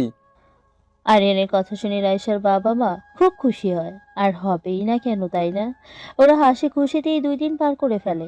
সকালে রাইসা আরিয়ানের কাছে বায়না করে, আচ্ছা, একটা কথা বলতে চাচ্ছি, তবে আপনি যদি কিছু মনে না করেন তো আমি বলবো। রাইসা, আজ পর্যন্ত আমি তোমার কথায় কিছু মনে করেছি সেটা দেখেছো? না, সেটা দেখিনি, তবু একটা কথা আছে না, সিকিউরিটি ইজ দ্য ফার্স্ট। আচ্ছা ঠিক আছে, কি বলবে বলো। আচ্ছা, তাহলে বললাম কিন্তু। আরে বলো না, এবার কিন্তু আমার রাগ হচ্ছে। আমি বলছি কি, আপনি এখন চলে যান, আমাকে বিকালে এসে নিয়ে যান, আমি একটু এক জায়গায় যেতাম বাবার সাথে। সে কি রাইসা, তুমি কোথাও যাবে সেটা আমাকে বললেই তো আমি তোমাকে নিয়ে ঘুরতে আসতাম। না, সেখানে আপনাকে নিয়ে যাওয়া যাবে না, এখন আপনি না যেতে দিলে আমি যাব না। এ রাইসার অভিমান করে গাল ফুলিয়ে উপরে কথাটা বলে। এদিকে আরিয়ান রাইসার গাল টেনে দিয়ে বলে, আজ পর্যন্ত আমি তোমার কোনো কথায় মানা করেছি বলো? তুমি যেখানে যাবে যাও, তবে দিন শেষে যেন আমি যেভাবে তোমাকে রেখে যাচ্ছি সেভাবে আমার বুকে ফিরে পাই। এই কয়েক মাসে তোমাকে বড্ড বেশি ভালোবেসে ফেলেছি। হুম, ঠিক আছে মিস্টার জামাই, আমি কি আর আপনাকে কম ভালোবাসি নাকি? ধরতে গেলে আমি আপনার থেকে একটু বেশি ভালোবাসি। এভাবেই অনেক কথা বলে আরিয়ান রাইসাকে রেখে সেখান থেকে চলে আসে। আর রাইসা পোশাক পরিবর্তন করে বাবার সাথে বেরিয়ে মেইন রাস্তায় চলে আসে। তারপর সেখানে একটা দামি প্রাইভেট কার আসলেই দুজনে সেই গাড়িতে উঠে চলে আসে। কোথায় যাচ্ছে সেটা পরে জানতে পারবেন কেমন। এদিকে আরিয়ান সোজা দোকানে এসে, কি দুলাভাই, কেমন চলছে দিনকাল? তোর বোনকে নিয়ে যেমন চলার তেমনি চলছে রে, তবে আগের থেকে আর পরিবর্তন হলো না দিনের। মনে হয় না এদের মনের অবস্থা কোনোদিন পরিবর্তন হবেও। যাই হোক, রাইসাকে নিয়ে এসেছিস নাকি শ্বশুর বাড়িতে রেখে আসছিস? আসেনি, রাইসা নাকি ওর বাবার সাথে কোথায় যাবে, তাই বিকেলে আনতে যেতে হবে, তাই আমি চলে আইছি। ও, তাহলে ভালোই হয়েছে, এখন গিয়ে বাবার সাথে দেখা করে আয় তাহলে। থাকেন, তাহলে আমি আব্বার সাথে দেখা করে আসি। আরিয়ান কথাটা বলিয়ে ওর বাবার সাথে দেখা করে কথাবার্তা বলে আবার ওর দোকানে চলে আসে। আর এই কয়েকদিনে হিসাব মিলিয়ে নেয়। যদিও আরিয়ান খুব ভালো করেই জানে ওর বোন জামাই থাকতে হিসাব করতে হবে না, তবুও ব্যবসা বলে কথা, নিয়ম তো মানতেই হবে। বিকাল 4টার আগেই রাইসা আবার ফিরে আসে, আর এইদিকে আরিয়ান সন্ধ্যা হওয়ার আগেই রাইসাকে আনতে চলে আসে। এই যে মহারানী, এবার তাড়াতাড়ি চলেন, বাবা আপনাকে না দেখে পাগল প্রায়। আমাকে সেই কখন থেকে বলছে তোমাকে নিয়ে যেতে। চলেন, আমি রেডি হয়ে আছি। আমার তো খুব দেখতে ইচ্ছে করছে বাবা মা আপা দুলা ভাইদের। আর ভাবির কথা কি আর নতুন করে বলবো, সে তো স্পেশাল। চল তাহলে। আম্মা আব্বা, আজকে তাহলে আসি, আর আপনারা আমাদের বাড়িতে এসে ঘুরে যান কেমন? বাবা, মেয়ে যখন দিছি তখন তো যেতেই হবে। আচ্ছা বাবা, তোমার যখন মন চায় এসে বেরিয়ে যেও। ভালো থাকেন সবাই, আসি তাহলে। এদিকে রাইসা তো বাবা মা ভাইকে ধরে কেঁদে কেঁদে দুই চোখের জলে নদী বানিয়ে ফেলেছে। বুঝি না মেয়েদের চোখে এত পানি আসে কোথা থেকে। এ তো ভালো ছিল, আর এখনই কেঁদে বন্যা করে দিচ্ছে। তারপর আরিয়ান রাইসাকে নিয়ে চলে আসে বাড়িতে। রাইসা সবার সাথে কথা বলে রুমে আসে, কিন্তু দুঃখের বিষয় কেউ তেমন রাইসার সাথে কথায় জবাব দেয়নি। রাইসা রুমে এসে পোশাক পরিবর্তন করে নেয়, তারপরে রাতের খাবার তৈরি করে। রাতে সবাই খাওয়ার সময় রাইসা, তোমাকে দেখে এখন মনে হয় আমার প্রাণটা ঠান্ডা হলো। 2 দিন দেখিনি তোমাকে, আর মনে হচ্ছে কত বছর হলো দেখি না তোমায়। আদিকাতা দেখলে বাঁচি না, মন্ডাই চাই কুচি একটা করে ফেলি। বাবা, আমিও কি কম মিস করেছি আপনাদের সবাইকে বলেন? তাই তো তাড়াতাড়ি ছুটে আসলাম আপনাদের কাছে। হ্যাঁ মা, সেটা তো আমি জানি। এদিকে রাইসা কিছু বলতে যাবে তার আগেই রোহিণী জামাই শরীফ বলে, আম্মা, আমার না এই মাছের তরকারি দিয়ে ভাত খেতে কেমন যেন গলা দিয়ে নামছে না। গলা দিয়ে নামছে না তো কি হয়েছে? হাত দিয়ে ডলে ডলে নিচের দিকে নামিয়ে দাও, তাহলেই তো হলো। এই রাইসা, যাও তো ফকিরের জন্য একটা ডিম ভাজি করে নিয়ে আসো। ঠিক আছে আম্মা, আমি এক্ষুনি করে আনছি। শাশুড়ির কথা শুনে রাইসা যেই না রান্নাঘরের দিকে যেতে নিছে, অমনি আরিয়ান রাইসাকে থামিয়ে বলে, রাইসা দাঁড়াও। মা, এখানে এত অনেক কিছুই আছে, তার থেকে কোনো একটা দিয়েই তো খেয়ে নিতে পারে। তাহলে শুধু শুধু কষ্ট করে ডিম ভাজি করতে হবে কেন? দেখেছেন আম্মা, শালাবাবু আমার ভালো একদম দেখতে পারে না। আমার জন্য সামান্য ডিম ভাজি করে আনতে বলছিলাম, তাতেই কেমন করছে। আমি আর ডিম খাবই না। এই রোহিণী, চলে আসো, এই বাড়িতে আমার আর কোনো দাম নাই। দুলা ভাই, যাইয়ে না, বসেন। আমি এক্ষুনি আপনার জন্য ডিম ভাজি করে নিয়ে আসতেছি। উনি আপনার সাথে মজা করেছেন। তুমি ডিম ভাজি করে তোর জামাইকে নিয়েই বেশি করে গেল আইসে দরদ দেখাতে। তারপর ওরা একে একে সবাই চলে গেলে শরীফ বলে ওঠে, রাইসা, তুই তো এদের এখনো চিনিস নাই, তুই বুঝতেও পারছিস না এরা কোন জাতের মানুষ। যখন চিনবি তখনই ঠিক বুঝে যাবি। না দুলা ভাই, ওনারা অনেক ভালো মনের মানুষ। শুধু তাদের মনের উপরে যে ময়লা স্তর পড়েছে, সেটা সিরিজ পেপার দিয়ে ঘষে ঘষে তুলতে হবে। যা বলেছিস। আচ্ছা, খেয়ে সব পরিষ্কার করে রুমে যা, আমি গেলাম, এমনিতেই রাত হয়ে গেছে অনেক। ভাইয়া, আপনি যান। আর এখানে তো আপনার শালাবাবু আছেনই, কোনো সমস্যা হবে না। তারপরে শরীফ সেখান থেকে চলে যায়। আর এইদিকে আরিয়ান বারান্দায় বসে আছে রাইসার জন্য। এদিকে রাইসা সব গুছিয়ে নিজে খেয়ে চলে এসে এশার নামাজ পড়ে বিছানায় শুয়ে পড়ে। তখন এমন কেন করলেন? দেখলেন মা আপা দুলা ভাই কতটা মন খারাপ করলো। এখন আরও বলবে আমি আপনাকে এগুলো শিখিয়ে দিয়েছি যেন আমার কাজ না করতে হয়। ওদের কথা বাদ দাও তুমি। সারাটা দিন যে গাধার মতো এটা ওটা করে খেটেই যাও, কই তা তো তোমাকে একটুও সাহায্য করে না। আবার মাছ নিয়ে খাবার খেতে পারে না, ডিম খেতে হবে। আসলে ডিম খাওয়াটা একটা বাহানা, আসল উদ্দেশ্য হলো তোমাকে দিয়ে কাম করানো। কি বলছেন এসব? হ্যাঁ, তারা আমাকে দিয়ে কাম করায় তো কি হয়েছে? আমার তো কাম করতে কোনো কষ্ট হয় না, তাহলে আপনার কষ্ট হয় কেন? কারণ বউটা আমার মানুষ, মেশিনে তৈরি কোনো রোবট না। আর তুমি খুব ভালো করেই জানো তোমার জন্য আমার কতটা কষ্ট হয়। সেটা আমি জানি। আচ্ছা, এখন ঘুমিয়ে পড়েন তো, অনেক তো রাত হয়ে গেল। ঘুমাবো, কিন্তু তার আগে তুমি একটা কথা বলো তো, তুমি তখন কোথায় গেছিলা যেখানে আমাকে তোমার সাথে নেওয়া যাবে না বলেছো? হেই রে, সে এখনো সেই কথাটা মনে রেখেছে। এখন আমি কি কথা বলবো দেখি, এড়িয়ে যাওয়া যায় কিনা। ও, আর বলিয়ে না, আমার একটা ফ্রেন্ডের সমস্যা ছিল, তাই আমি আব্বার সাথে ওইখানে গেছিলাম। তোমার বান্ধবীর সমস্যা যখন, তখন তুমি তো বাবাকে না নিয়ে তোমার সাথে আমাকেই নিয়ে যেতে পারতে, তাই না? আচ্ছা বাবা, সরি, আমার ভুল হয়ে গেছে। এরপরে কোথাও গেলে আমি আপনাকে সাথে নিয়ে যাব, কেমন? না, হবে না, শুধু সরি বলতেই সবকিছু সমাধান হয়ে যায় না। ওরে বাবা, তাই নাকি?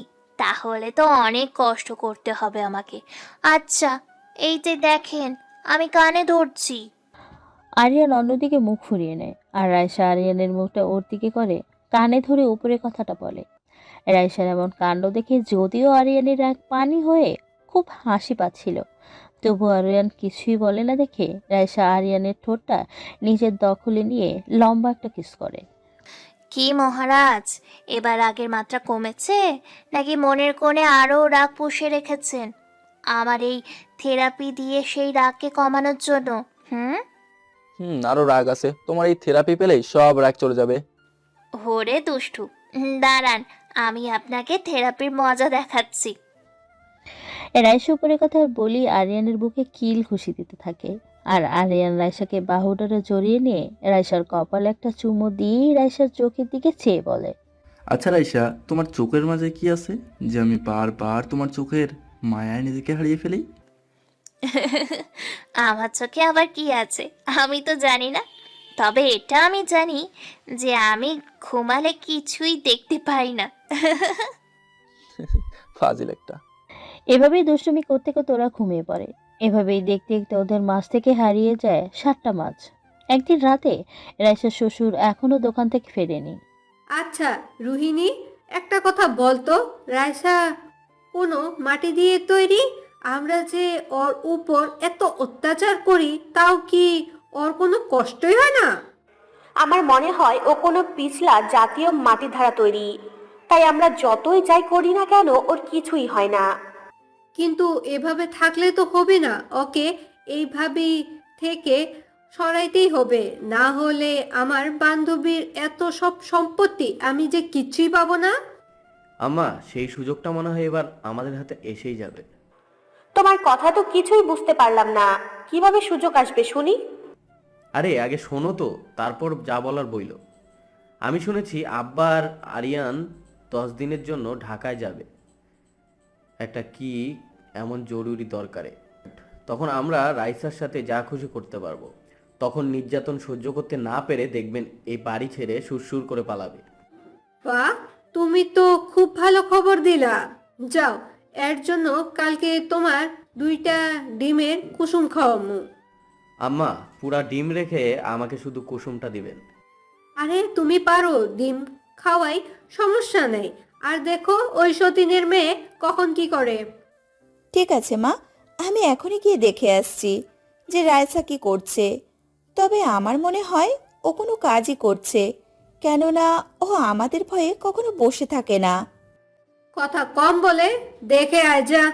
ও যদি এমন নরম বিড়াল থেকে বাঘে পরিণত হয়, তাহলে তোদের আর এই বাড়িতে বসে বসে খেতে হবে না। মায়ের কথা মতো রুবিনা দেখতে আসে রাইসা কি করতেছে। এদিকে রাইসা রুমের দরজা আটকে একটা ফাইলের কাজ করতেছিল ওর কাছে লুকিয়ে রাখা মোবাইল দিয়ে। বাইরে থেকে রুবিনা ডাক শুনে রাইসা সবকিছু আবারও জায়গা মতো লুকিয়ে রেখে দরজা খুলে দেয়। আপা, আমাকে ডাকছেন? কোনো দরকার আছে বুঝি? ওই, আমি তোকে ডাকছি, সেটা শুনিস না? তোর দরজা খুলতে এত লেট হলো কেন? হ্যাঁ, আসলে আপা, এখন তো তেমন কাজ নাই, তাই ঘরে বসে ফুল কাঁথা সেলাই করতেছিলাম। ও আচ্ছা, তাহলে সেটাই কর। আমি দেখলাম তুই কি করিস। রুবিনা কথাটা বলেই সেখান থেকে চলে যায়। আর এদিকে রাইসার জন্য হাঁপ ছেড়ে বাঁচল। রাইসা আবার কাজ করতে বসে আর কিছু সময়ের মাঝেই সব কাজ শেষ করে ফেলে এদিকে। আরিয়ান, এখন চল বাসায় যাই, আমাদের আজকেই ঢাকায় যেতে হবে। কি বলছো? আমাদের না ঢাকা যাবার কথা আরো কয়েকদিন পরে ছিল, তাহলে আজকেই আবার কেন? আরে গাধা, কাজের জন্য যেতে হবে, সেটা সময় আর অসময় আছে নাকি? হ্যাঁ, না, সেটা না, তবে আমি রাইসাকে এই রাক্ষসীদের হাতে একা ফেলে যাব না। তুমি দোলাকে নিয়ে যাও। তোর কাজ কি আর শরীফকে দিয়ে হবে নাকি? আর রাইসার কিছুই হবে না। তোর মা তার বান্ধবীর মেয়েকে তোর বউ বানাতে চেয়েছিল, কিন্তু পারেনি, তাই রাইসার উপর একটু রাগ দেখায়। প্রকৃতপক্ষে তোর মায়ের মনটা খুব ভালো রে, যেটা দূর থেকে বোঝা যায় না। ঠিক আছে চলো তাহলে, কিন্তু বাবা আমি কিন্তু বেশি দিন থাকতে পারবো না, বড় জোর মনটাকে বেঁধে রেখে 5 থেকে 6 দিন থাকতে পারবো, তার বেশি নয়। আরে আমি 10 দিন থাকবো, তুইও থাকবি 3 দিন, কিন্তু বাড়িতে বলবি 10 দিন, তাহলে খেলা জমবে। ভালো বোঝাতে পেরেছে? বুঝেছি। এমনিতে মা আর আপা মিলে রাইসাকে সব সময় অত্যাচার করে, যেটা দেখেও না দেখার ভান করে থাকতে হয়। যদি রাইসা না হয়ে অন্য কোনো মেয়ে হতো তাহলে দেখতে তোমাকে বউ শাশুড়ির বিচার সকাল বিকাল করতে হতো। সেটা তুই একদম ঠিক বলেছিস। আচ্ছা, এইসব বাদ দিয়ে চল, নিতে ঘরের কথা বাইরে বলতে নেই, সম্মানের ক্ষতি হয়। চলো বাবা। তারপর বাবা ছেলে মিলে বাড়িতে চলে আসে। আরিয়ান রুমে এসে দেখে রাইসা বিছানায় শুয়ে আছে, মাথায় হাত দিয়ে দেখে ভীষণ জ্বর। কি ব্যাপার, সকালে ভালো মানুষ রেখে গেলাম, এখনই এরকম জ্বর কিভাবে আসলো? আর আমাকে জানায়নি পর্যন্ত। এই রাইসা, রাইসা। উম, রাইসা ধীরে ধীরে চোখ খুলতে খুলতে উপরে কথাটা বলে। রাইসা, তোমার যে জ্বর আইছে সেটা আমাকে বলো না কেন? তাহলে আমি আসার সময় ওষুধ নিয়ে আসতাম। আমার তেমন কিছুই হয়নি, আপনি শুধু শুধু ব্যস্ত হয়ে পড়ছেন। আপনি দাঁড়ান, আমি আপনাদের খাবার দিচ্ছি। একদম বিছানা থেকে উঠবে না বললাম। তুমি শুয়ে থাকো। আর তুমি কিছু খাইছো নাকি? না, খাইনি। আপনাকে ছাড়া কখনো খেয়েছি আমি, বলেন? আচ্ছা তুমি থাকো, আমি তোমার জন্য খাবার নিয়ে আসি। আর ওষুধ বাবার কাছে আছে মনে হয়।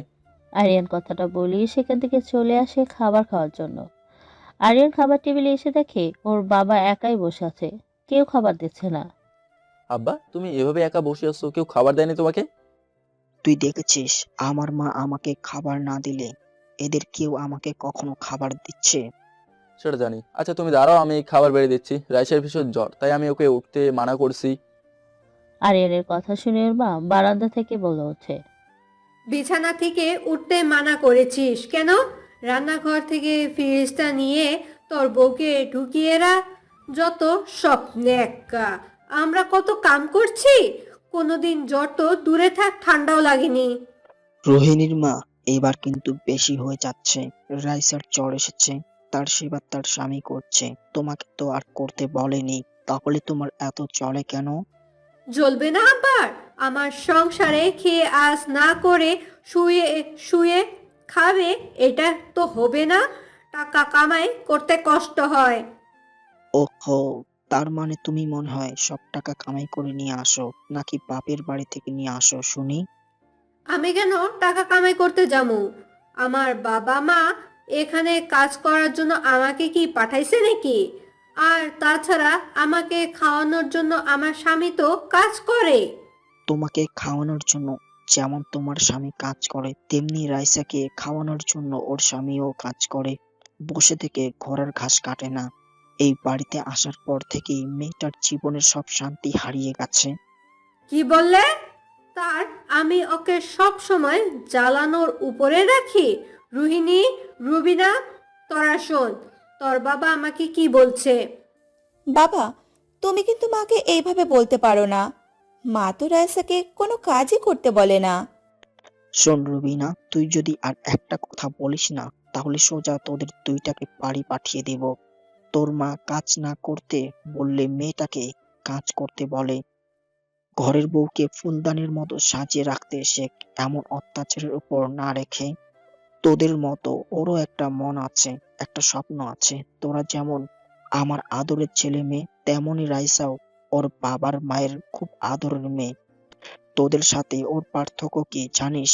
তোরা আমার ছেলে মেয়ে হয়ে টাকার অহংকার করিস, আর ও গরিব বাবার সন্তান হয়ে তোদের সেই অহংকারের আগুনে জ্বলে সবকিছু মুখ বুজে সহ্য করে। শোন, আমি আর আরিয়ান আজকে 10 দিনের জন্য ঢাকায় যাচ্ছি। এর মাঝে রাইসার সাথে যদি কোনো প্রকার খারাপ ঘটনা ঘটে, তাহলে তোদের মা মেয়েকে আমি বৃন্দাবনে রেখে আসবো, কথাটা মনে থাকে যেন। আরিয়ানের বাবা কথাটা বলিয়ে সেখান থেকে চলে যায় রুমে। আর এদিকে আরিয়ানের খাবার খেয়ে রাইসার জন্য খাবার সহ ওষুধ নিয়ে আসে। আরিয়ান দেখে রাইসা দরজার পাশে দাঁড়িয়ে চোখের জল বুক ভাজাচ্ছে। তুমি বিছানা থেকে উঠে এখানে দাঁড়িয়ে কান্না করতেছো কেন শুনি? আমি না তোমাকে বলে গেছি বিছানা থেকে না উঠতে? নাকি আমার কথা তোমার শুনতে ভালো লাগে না? যদি আমার কথা শুনতে ভালো না লাগে তো বলিও, সোজা বাপের বাড়ি পাঠিয়ে দেবো, সেখানে যা খুশি কইরো। আরিয়ানের এমন মেজাজ দেখে রাইসা তো ভয় পেয়ে যায়। কেননা রাইসা এর আগে আরিয়ানের এমন মেজাজ দেখেনি কখনো, কথা বলতে দেখেনি। রাইসা নরম সুরে বলে, বাইরে কথা শুনে আমি একটু উঠে গিয়েছি, সরি। হয়েছে, এখন এখানে এসে বসো আর হ্যাঁ করো, আমি তোমাকে খাইয়ে দিচ্ছি।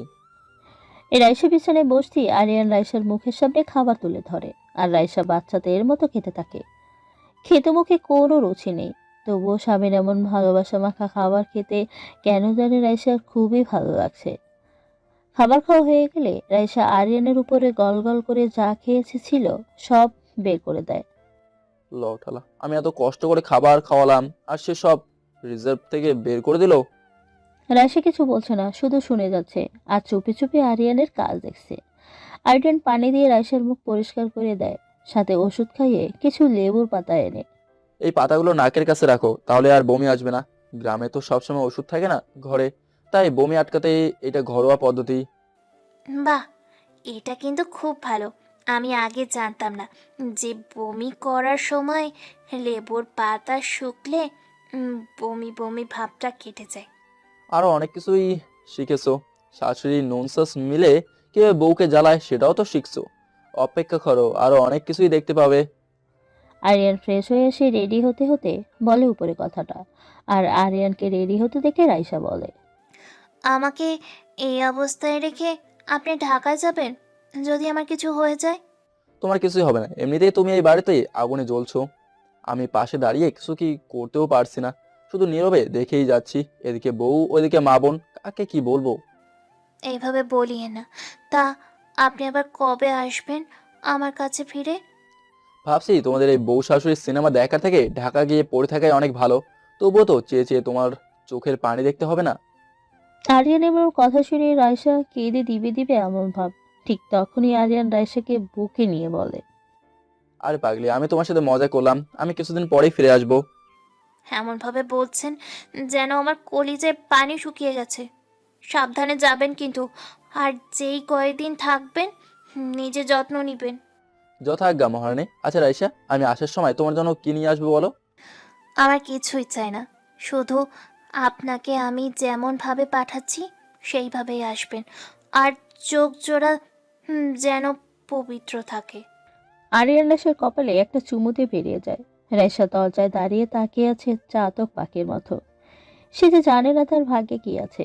আরিয়ান আর তার বাবা চলে যাওয়ার সাথে সাথেই রাইসার শাশুড়ি রান্নাঘর থেকে আগুনের মতো গরম খুন্তি এনে রাইসার হাতে চিপে ধরে।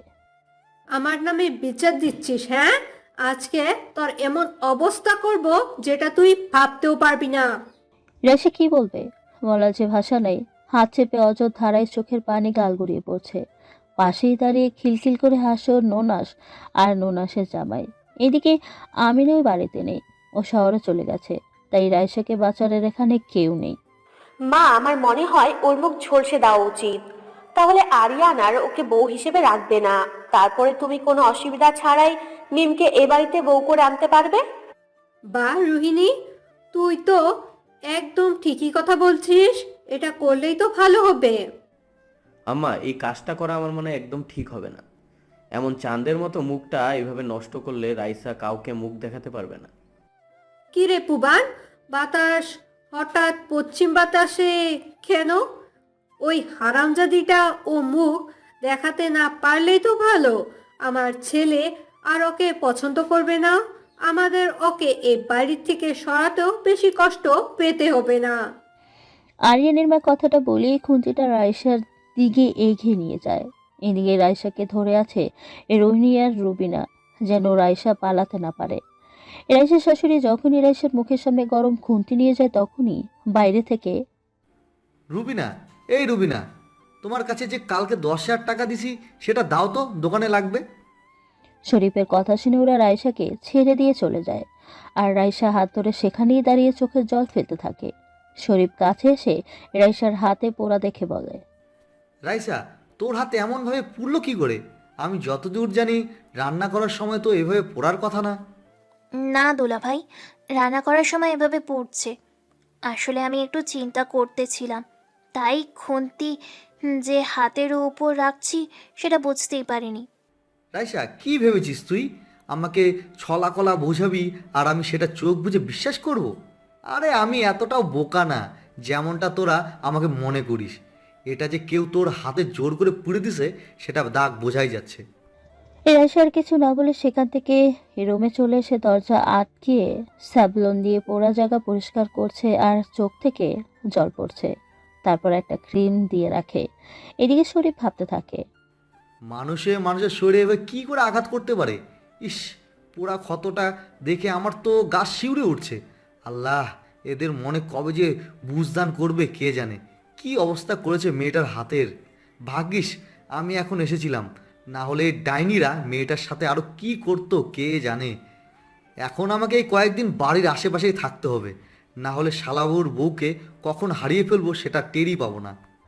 শরীফ এসব ভাবছে ঠিক তখনই রুবিনা ঘর থেকে সেই টাকা এনে শরীফের হাতে দিয়ে বলে, টাকার জন্য আসার আর সময় পাওনি তাই না? আমরা একটা জরুরি কাজ করছিলাম। রুবিনা, আমি খুব ভালো করেই জানি তোমাদের জরুরি কাজটা কি। তোমাদের কাজ তো একটাই, আর সেটা হলো কি করে রাইসার উপরে অত্যাচার করে ওকে বাড়ি ছাড়া বা দুনিয়া ছাড়া করতে পারো। আজকে মেয়েটার হাত পুড়িয়ে দিয়ে কি অবস্থা করেছো। একটা কথা মনে রেখো, পাপ কখনো বাপকেও ছাড়ে না। তুমি যদি বেশি কথা বলো আর এই ব্যাপারটা আরিয়ান বা আব্বার কানে দিয়েছো তো তোমাকে ঘুমের ঘরে মেরে ফেলবো। আমাকে মারলে কোনো আফসোস থাকবে না, কেননা আমার জন্য কাদার কোনো মানুষ নেই, কিন্তু রায়সার জন্য কাদার অনেক মানুষ আছে। তাই মেয়েটার ক্ষতি করো না। আর যদি কিছু করেও বসো তো দেখো পুলিশ এসে মজায় রশি দিয়ে গ্রামের সবার সামনে দিয়ে টেনে টেনে নিয়ে যাবে। শরীফ কথাটা বলেই সেখান থেকে চলে যায়। আর এইদিকে শরীফের লাস্ট কথাটা শুনে রুবিনা অনেকটাই ভয় পেয়ে যায়, আর সেটা মনে মনেই রেখে দেয়। কেননা রুবিনা ওর মাকে বললে ওর স্বামী যে কোনো ক্ষতি করতে পারে একেবারের জন্য ভাববে না। তাই রুবিনা আর এই কথাটা ওর মাকে বলে না, সাথে সিদ্ধান্ত নেয় আজকে থেকে রাইসার সাথে অতটা খারাপ আচরণ করবে না। এদিকে দেখতে দেখতে পার হয়ে যায় 2 দিন। এই 2 দিনে রাইসাকে অনেকভাবে মারার চেষ্টা করেছে, কিন্তু আল্লাহর সাথে থাকলে কি আর কেউ তার ক্ষতি করতে পারে বলেন? তেমনি রাইসাকেও ঘায়াল করতে পারেনি। রাতে সবাই মিলে সিদ্ধান্ত করেছে, আর পাশে বসে শুনছে রুবিনা। আমি তো অনেক চেষ্টা করলাম ওই ফকিরের মেয়েকে বাড়ি ছাড়া করার, কিন্তু কোনোভাবেই কাজ হচ্ছে না।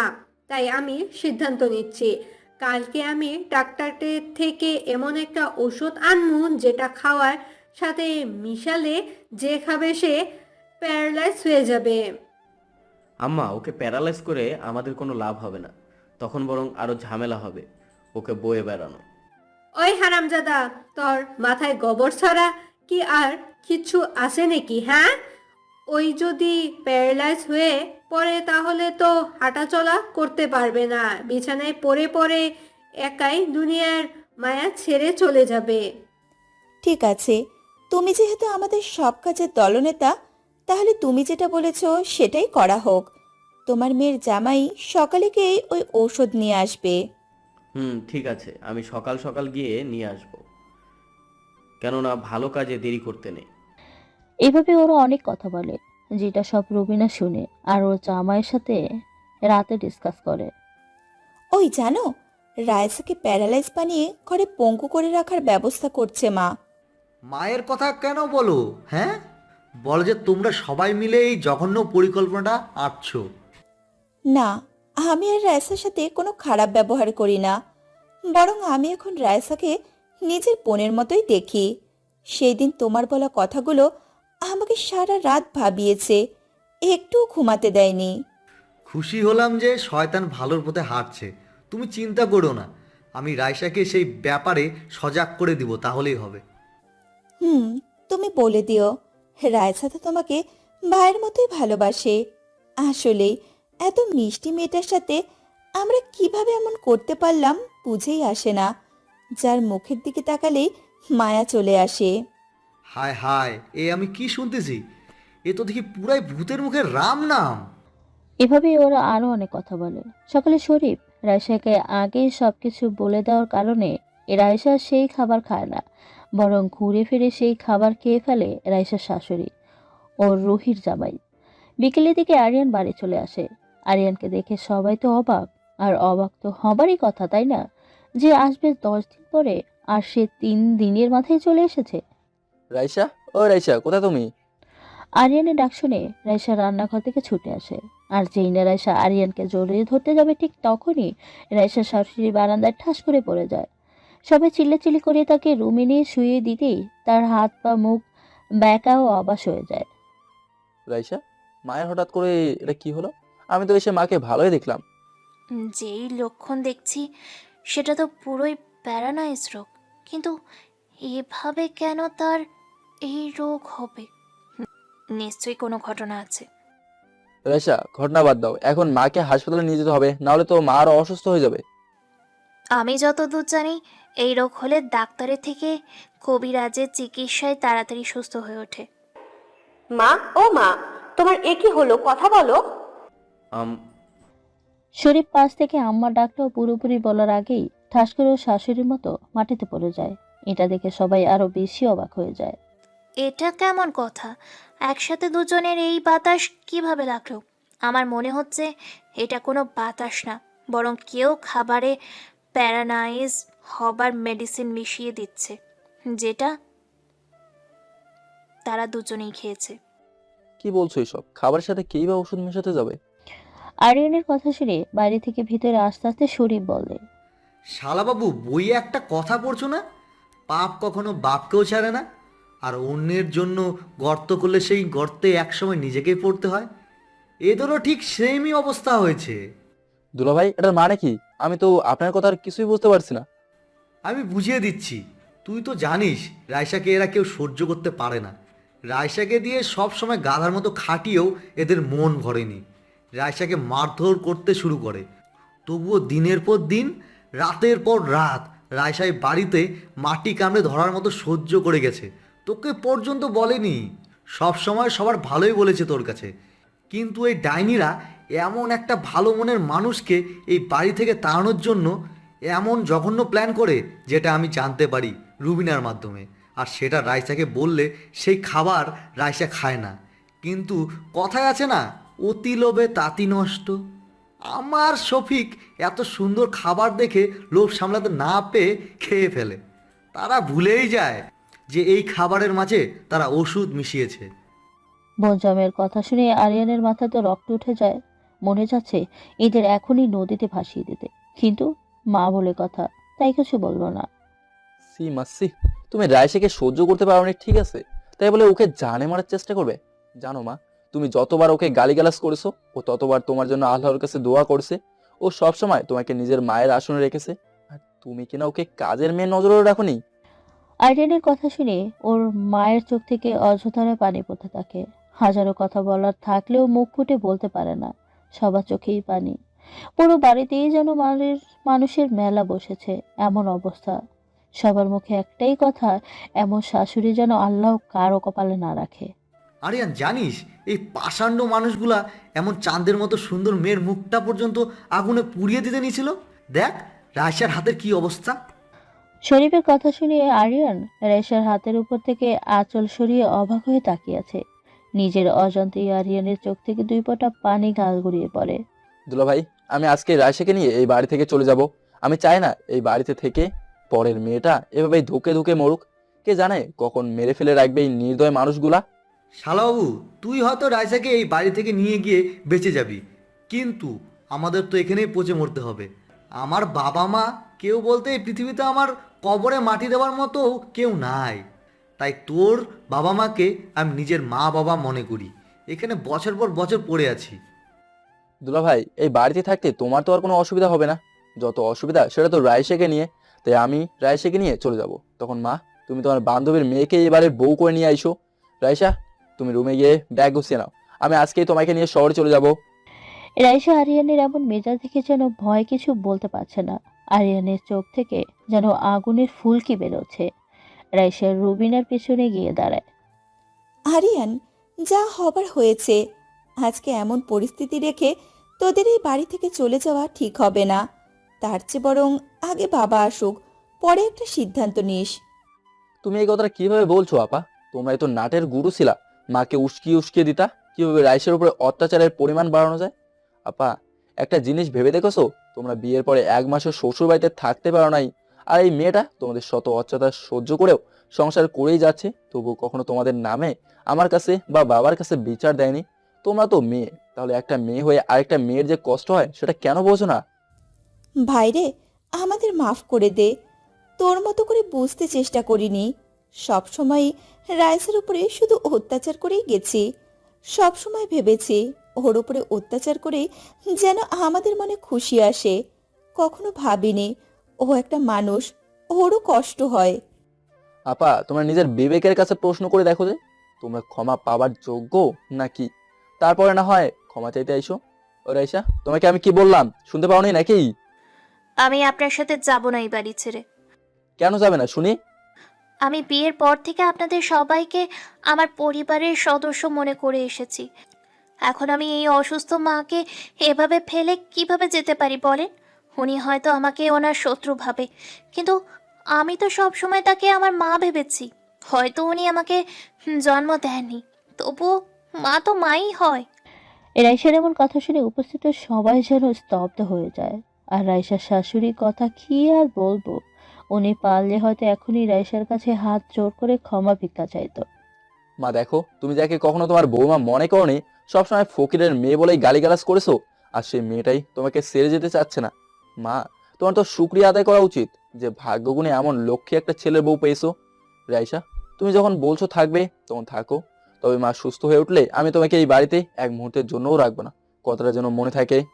আচ্ছা। রাইসা আরিয়ানের কথা জবাবে মন খারাপ করে নরম সুরে উপরে কথাটা বলে। আর আরিয়ান ওর বোন জামাইদের অনেক কথা বলে, জবাবে কেউ কিছুই বলতে পারে না। কি বা বলবে, তাই না? ভুল তো তারাই করেছে।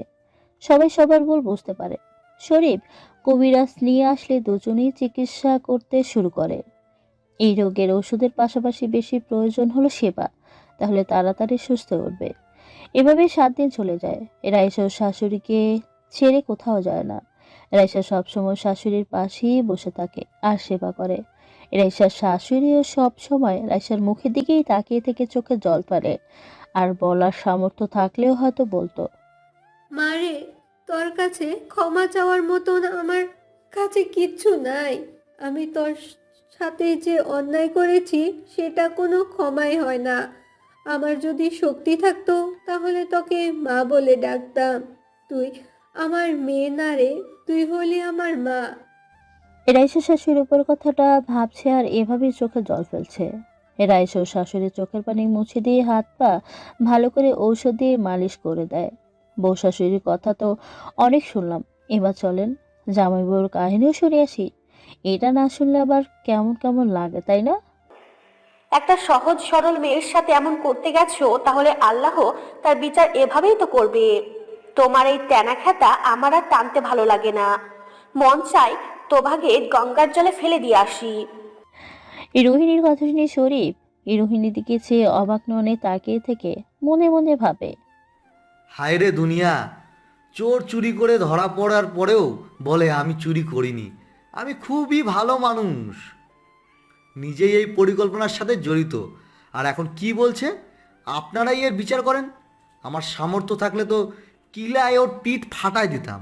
শাকচুন্নির কথা শুনে মনটাই চাইতেছে এখন তার ছেঁড়া ভাদাইম্মাকে ভাড়া করি, এনে বউ পিটাই। এইদিকে জামাইয়ের কথা কি আর রোহিণী শুনেছে নাকি? শুনলেও তো তুলে একটা আছাড় মারত। এভাবেই চলতে থাকে ওদের দিনকাল। দুজনেই ধীরে ধীরে সুস্থ হতে থাকে। আমার মনে হয় এবার বাড়ির সবাই ভালো হয়ে গেছে, তাই রাইসাকে নিয়ে তোর বাড়ি থেকে না যাওয়াই ভালো হবে। না দুলাভাই, এটা ভাবা ঠিক না, কেননা এদের কোনো বিশ্বাস নাই কখন মন পরিবর্তন করে রাইসের উপর নির্যাতন শুরু করবে কে জানে। আমি চাই না পড়ার মেয়ে আমার বাড়িতে এভাবে অত্যাচারিত হয়ে ধুকে ধুকে মরুক। সেটাও তো ঠিক। আচ্ছা আম্মা আগে আল্লাহর রহমতে সুস্থ হয়ে উঠুক, তারপরে বাবার সাথে কথা বলে যেটা ভালো মনে হয় তখন না হয় সেটাই করিস। দুলাভাই, সেটাই করতে হবে, কেননা বাবার মতামতেরও একটা দাম আছে। আর তাছাড়া রাইসা আব্বাকে খুব বেশি ভালোবাসে ও সম্মান করে। আরিয়ান, যেটা না বললেই নয়, রায়সা মেয়েটা আসলেই খুব লক্ষ্মী একটা মেয়ে। যেরকম মেয়ে এই যুগে খুঁজে পাওয়া দুষ্কর।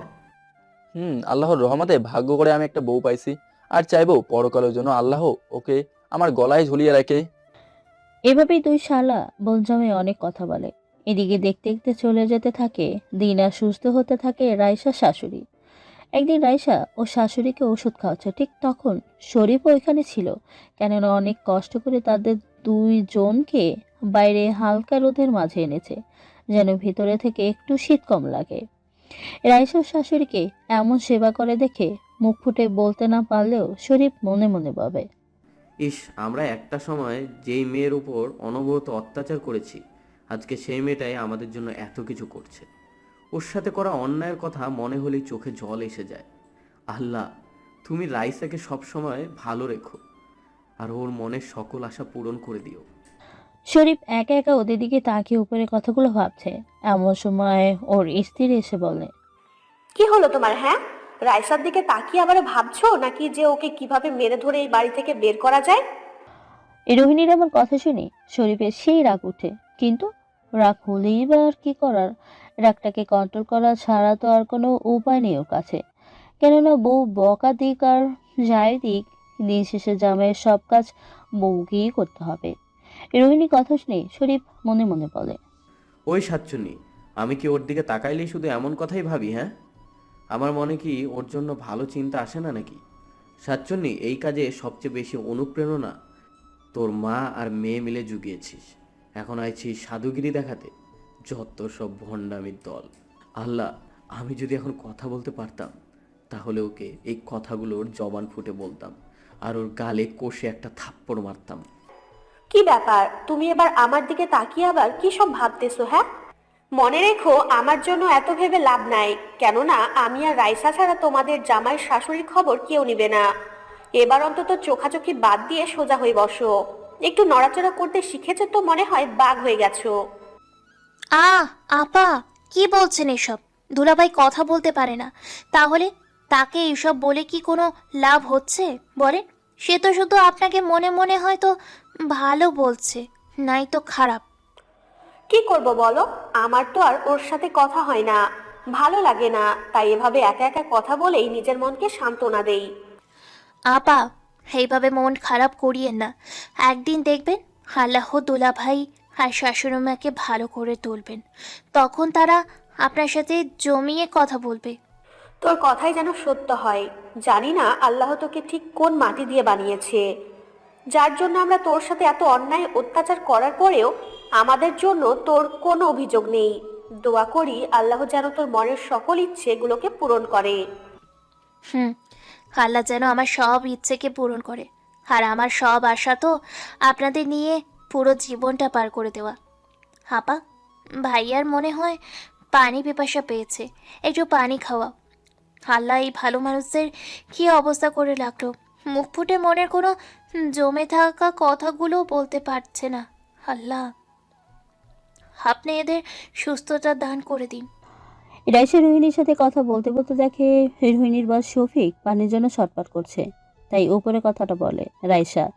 এভাবেই দেখতে দেখতে আরও কিছুদিন চলে যায়। এখন ওরা দুজনেই পুরোপুরি সুস্থ হয়ে গেছে। একদিন খাবার টেবিলে বসে আরিয়ান ওর বাবাকে বলে, আব্বা, আপনি তো সবকিছুই জানেন, তাই আমি চাচ্ছি না সবকিছু আর নতুন করে বলতে। তবে একটা কথা বলার জন্য আমি এখন কথা তুলেছি। হ্যাঁ, কি বলবি সেটা বল। তুই তো জানিস এমন পেঁচানো কথা শুনতে আমার একদম ভালো লাগে না।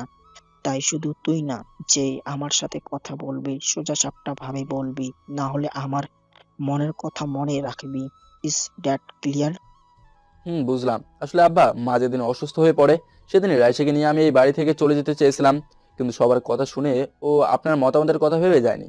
আর তাছাড়া রাইসাও যেতে রাজি হয়নি। তার নাকি যে তাকে শত্রু ভাবে তাকে তার আপন ভেবে কষ্ট পেতেই ভালো লাগে। সেটা তোর থেকে আমি বেশি জানি। এখন আসলে কি বলতে চাস সেটা বল। বাবা, আমি চাই না রাইসা এই বাড়িতে থেকে অবহেলা অত্যাচারের নিচে চাপা পড়ে ধুকে ধুকে মরুক। তাই আমি রাইসাকে নিয়ে এই বাড়ি ছেড়ে চলে যাব ভেবেছি। এখন আপনার মতামত কি সেটা শুনতে চাই। আরিয়ানের কথা শুনে সবাই তো অবাক হয়ে যায়, আর ওর শাশুড়ির চোখে যেন জল চিকচিক করছে। এদিকে রাইসা তো টেবিলে এক কোনায় চুপটি করে দাঁড়িয়ে আছে। দেখ বাবা, তোর কথা শুনে আমি কি বলবো ঠিক ভেবে পাচ্ছি না। কেননা তোর মা রাইসার সাথে যা করেছে তার ক্ষমা হয়তো না পাওয়ার মতো। রাইসা তোর বিয়ে করা বউ, আমাদের থেকে ও ভালো মন্দর খেয়াল রাখাটা তোর বেশি দায়িত্ব। তাই আমি মনে করি না তুই ভুল সিদ্ধান্ত নিয়েছিস। আমিও এটাই বলবো বলবো করেও বলা হয়ে ওঠেনি।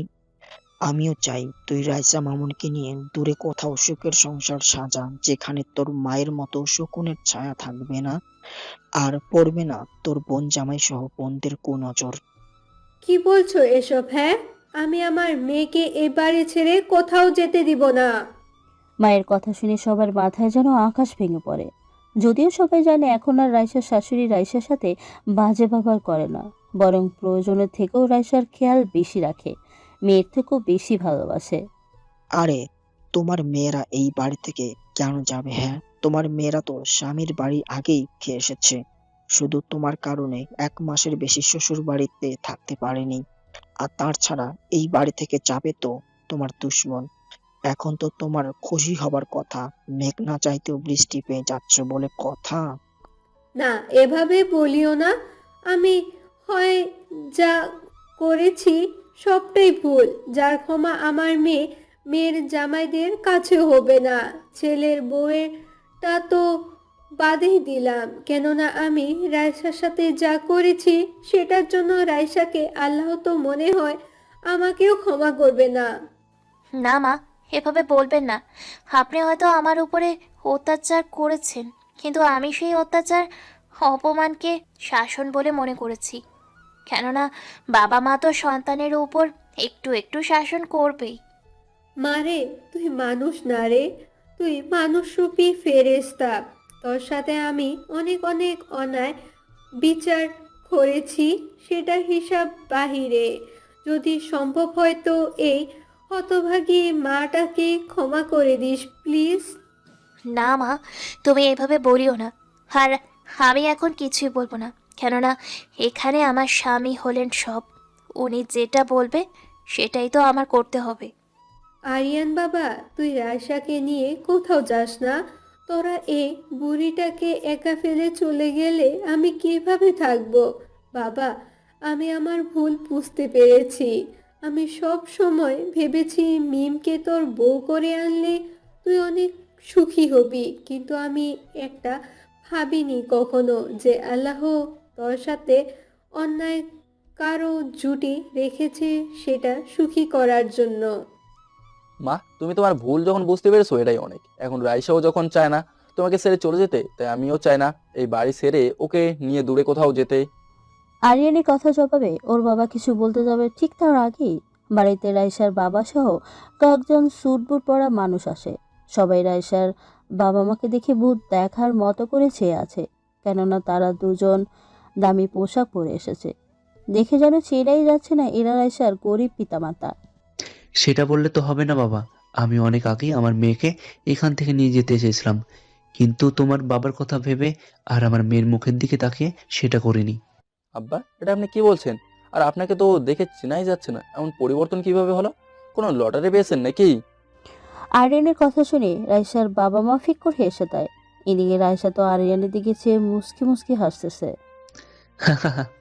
বাবা আরিয়ান, আমরা আগে থেকেই এমন। তুমি বা তোমার পরিবার সবাই যেটা দেখেছো সেটা ছিল একটা অভিনয়। মানে কি বলছেন বিআই সাহেব? আমি তো আপনাদের কথায় আগামাথা কিচ্ছুই বুঝতাছি না, একটু খুলে বলেন তো দেখি। বেয়ান সাহেবা, আপনার মুখে ফকির না শুনে মিষ্টি সুরে বেয়াই ডাক্তার শুনেই পরাণটা জড়াই গেল। জানেন বেয়ান, আপনার কথায় সেদিন আমার খুব কষ্ট হয়েছিল, কিন্তু কিছুই বলতে পারি না। কেননা আমার যে হাত পা বাঁধা ছিল কোনো এক বিপদের কাছে, কিন্তু সেই বিপদটা এখন কেটে গেছে। সেদিনের ব্যবহারের জন্য আমি দুঃখিত, পারলে আমাকে ক্ষমা করে দিয়েন। এখন বলেন তো আসলে কিসের বিপদ, আর অভিনয় বা কেন? আমি বলছি, আসলে রাইসা কোনো মূর্খ বা সাধারণ ঘরের মেয়ে না। তাহলে রাইসা কে বাবা? এই জন্য কথা বলতে ভালো লাগে না। আমি কথাটা শেষ করার আগেই তোরা বাম হাত ঢুকিয়ে দিতে হবে। সরি বাবা, ভুল হয়েছে। এখন তাহলে সবটা খুলে বলো। হুম, ঠিক আছে। তাহলে শোন, রাইসা হলো এই দেশের নামকরা বিজনেসম্যান কুদ্দুস রহমানের একমাত্র আদরের মেয়ে। রাইসার মা বেঁচে নেই। কি বলছো এসব? রায়সা মা যদি বেঁচে না থাকে তাহলে রায়সা যাকে মা বলে ডাকে ইনি তাহলে কে?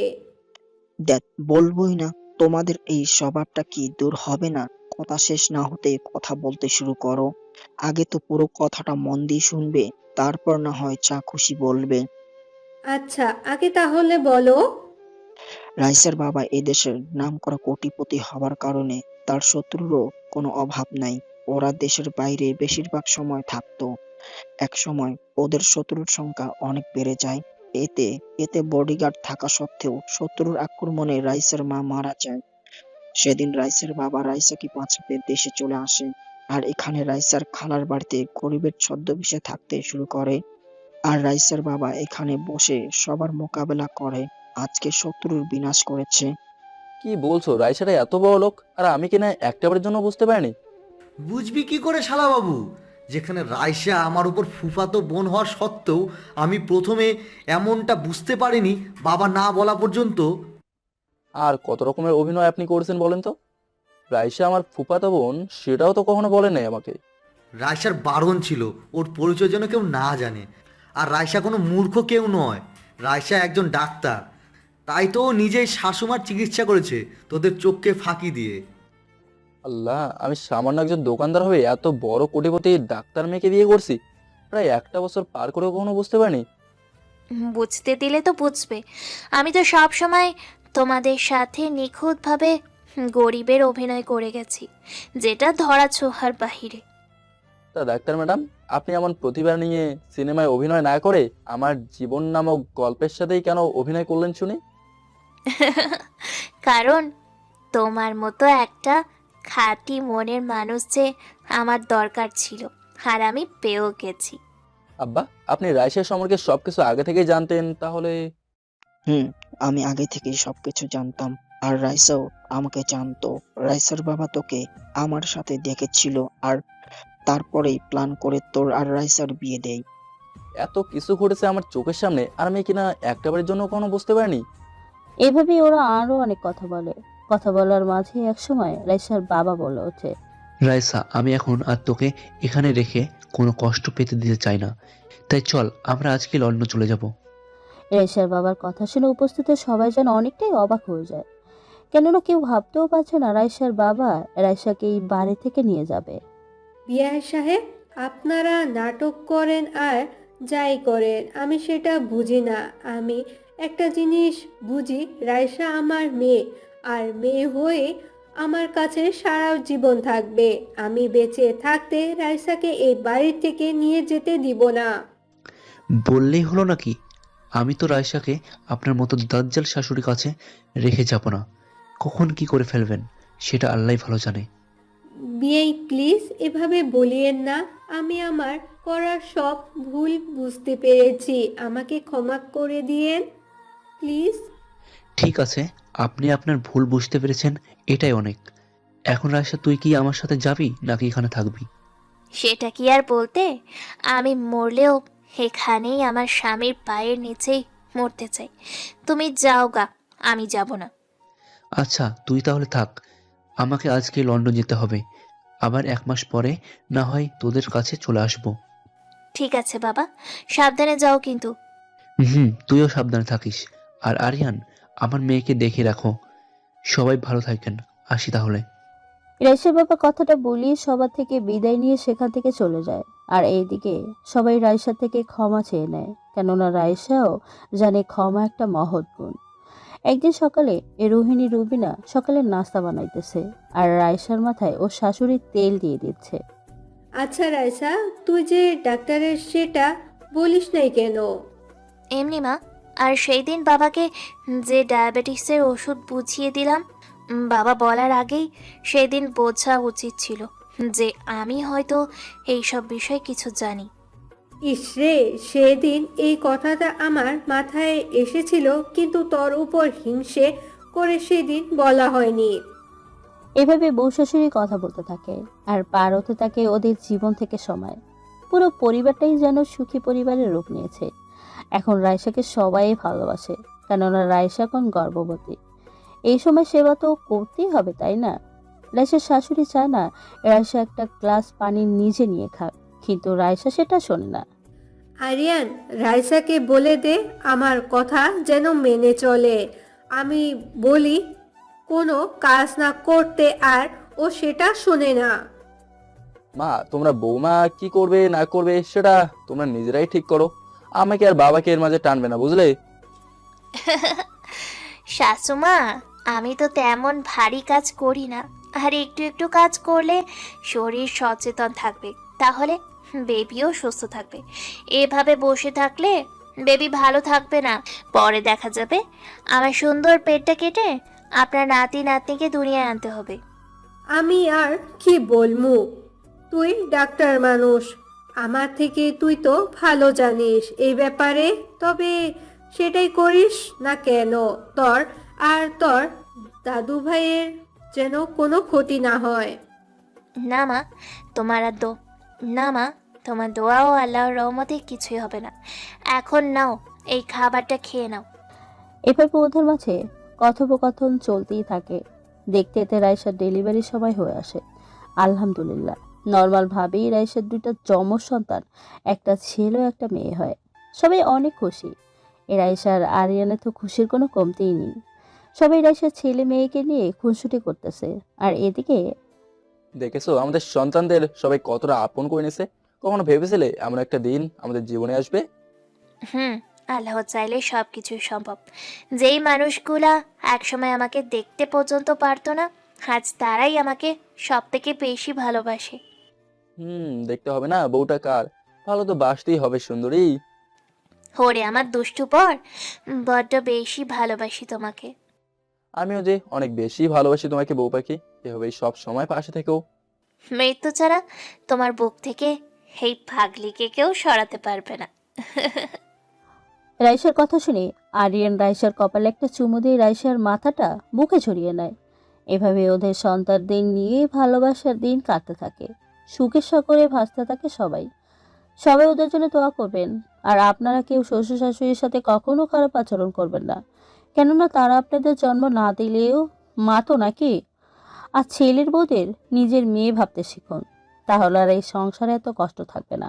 ভালো থাকবেন সবাই। আল্লাহ হাফেজ।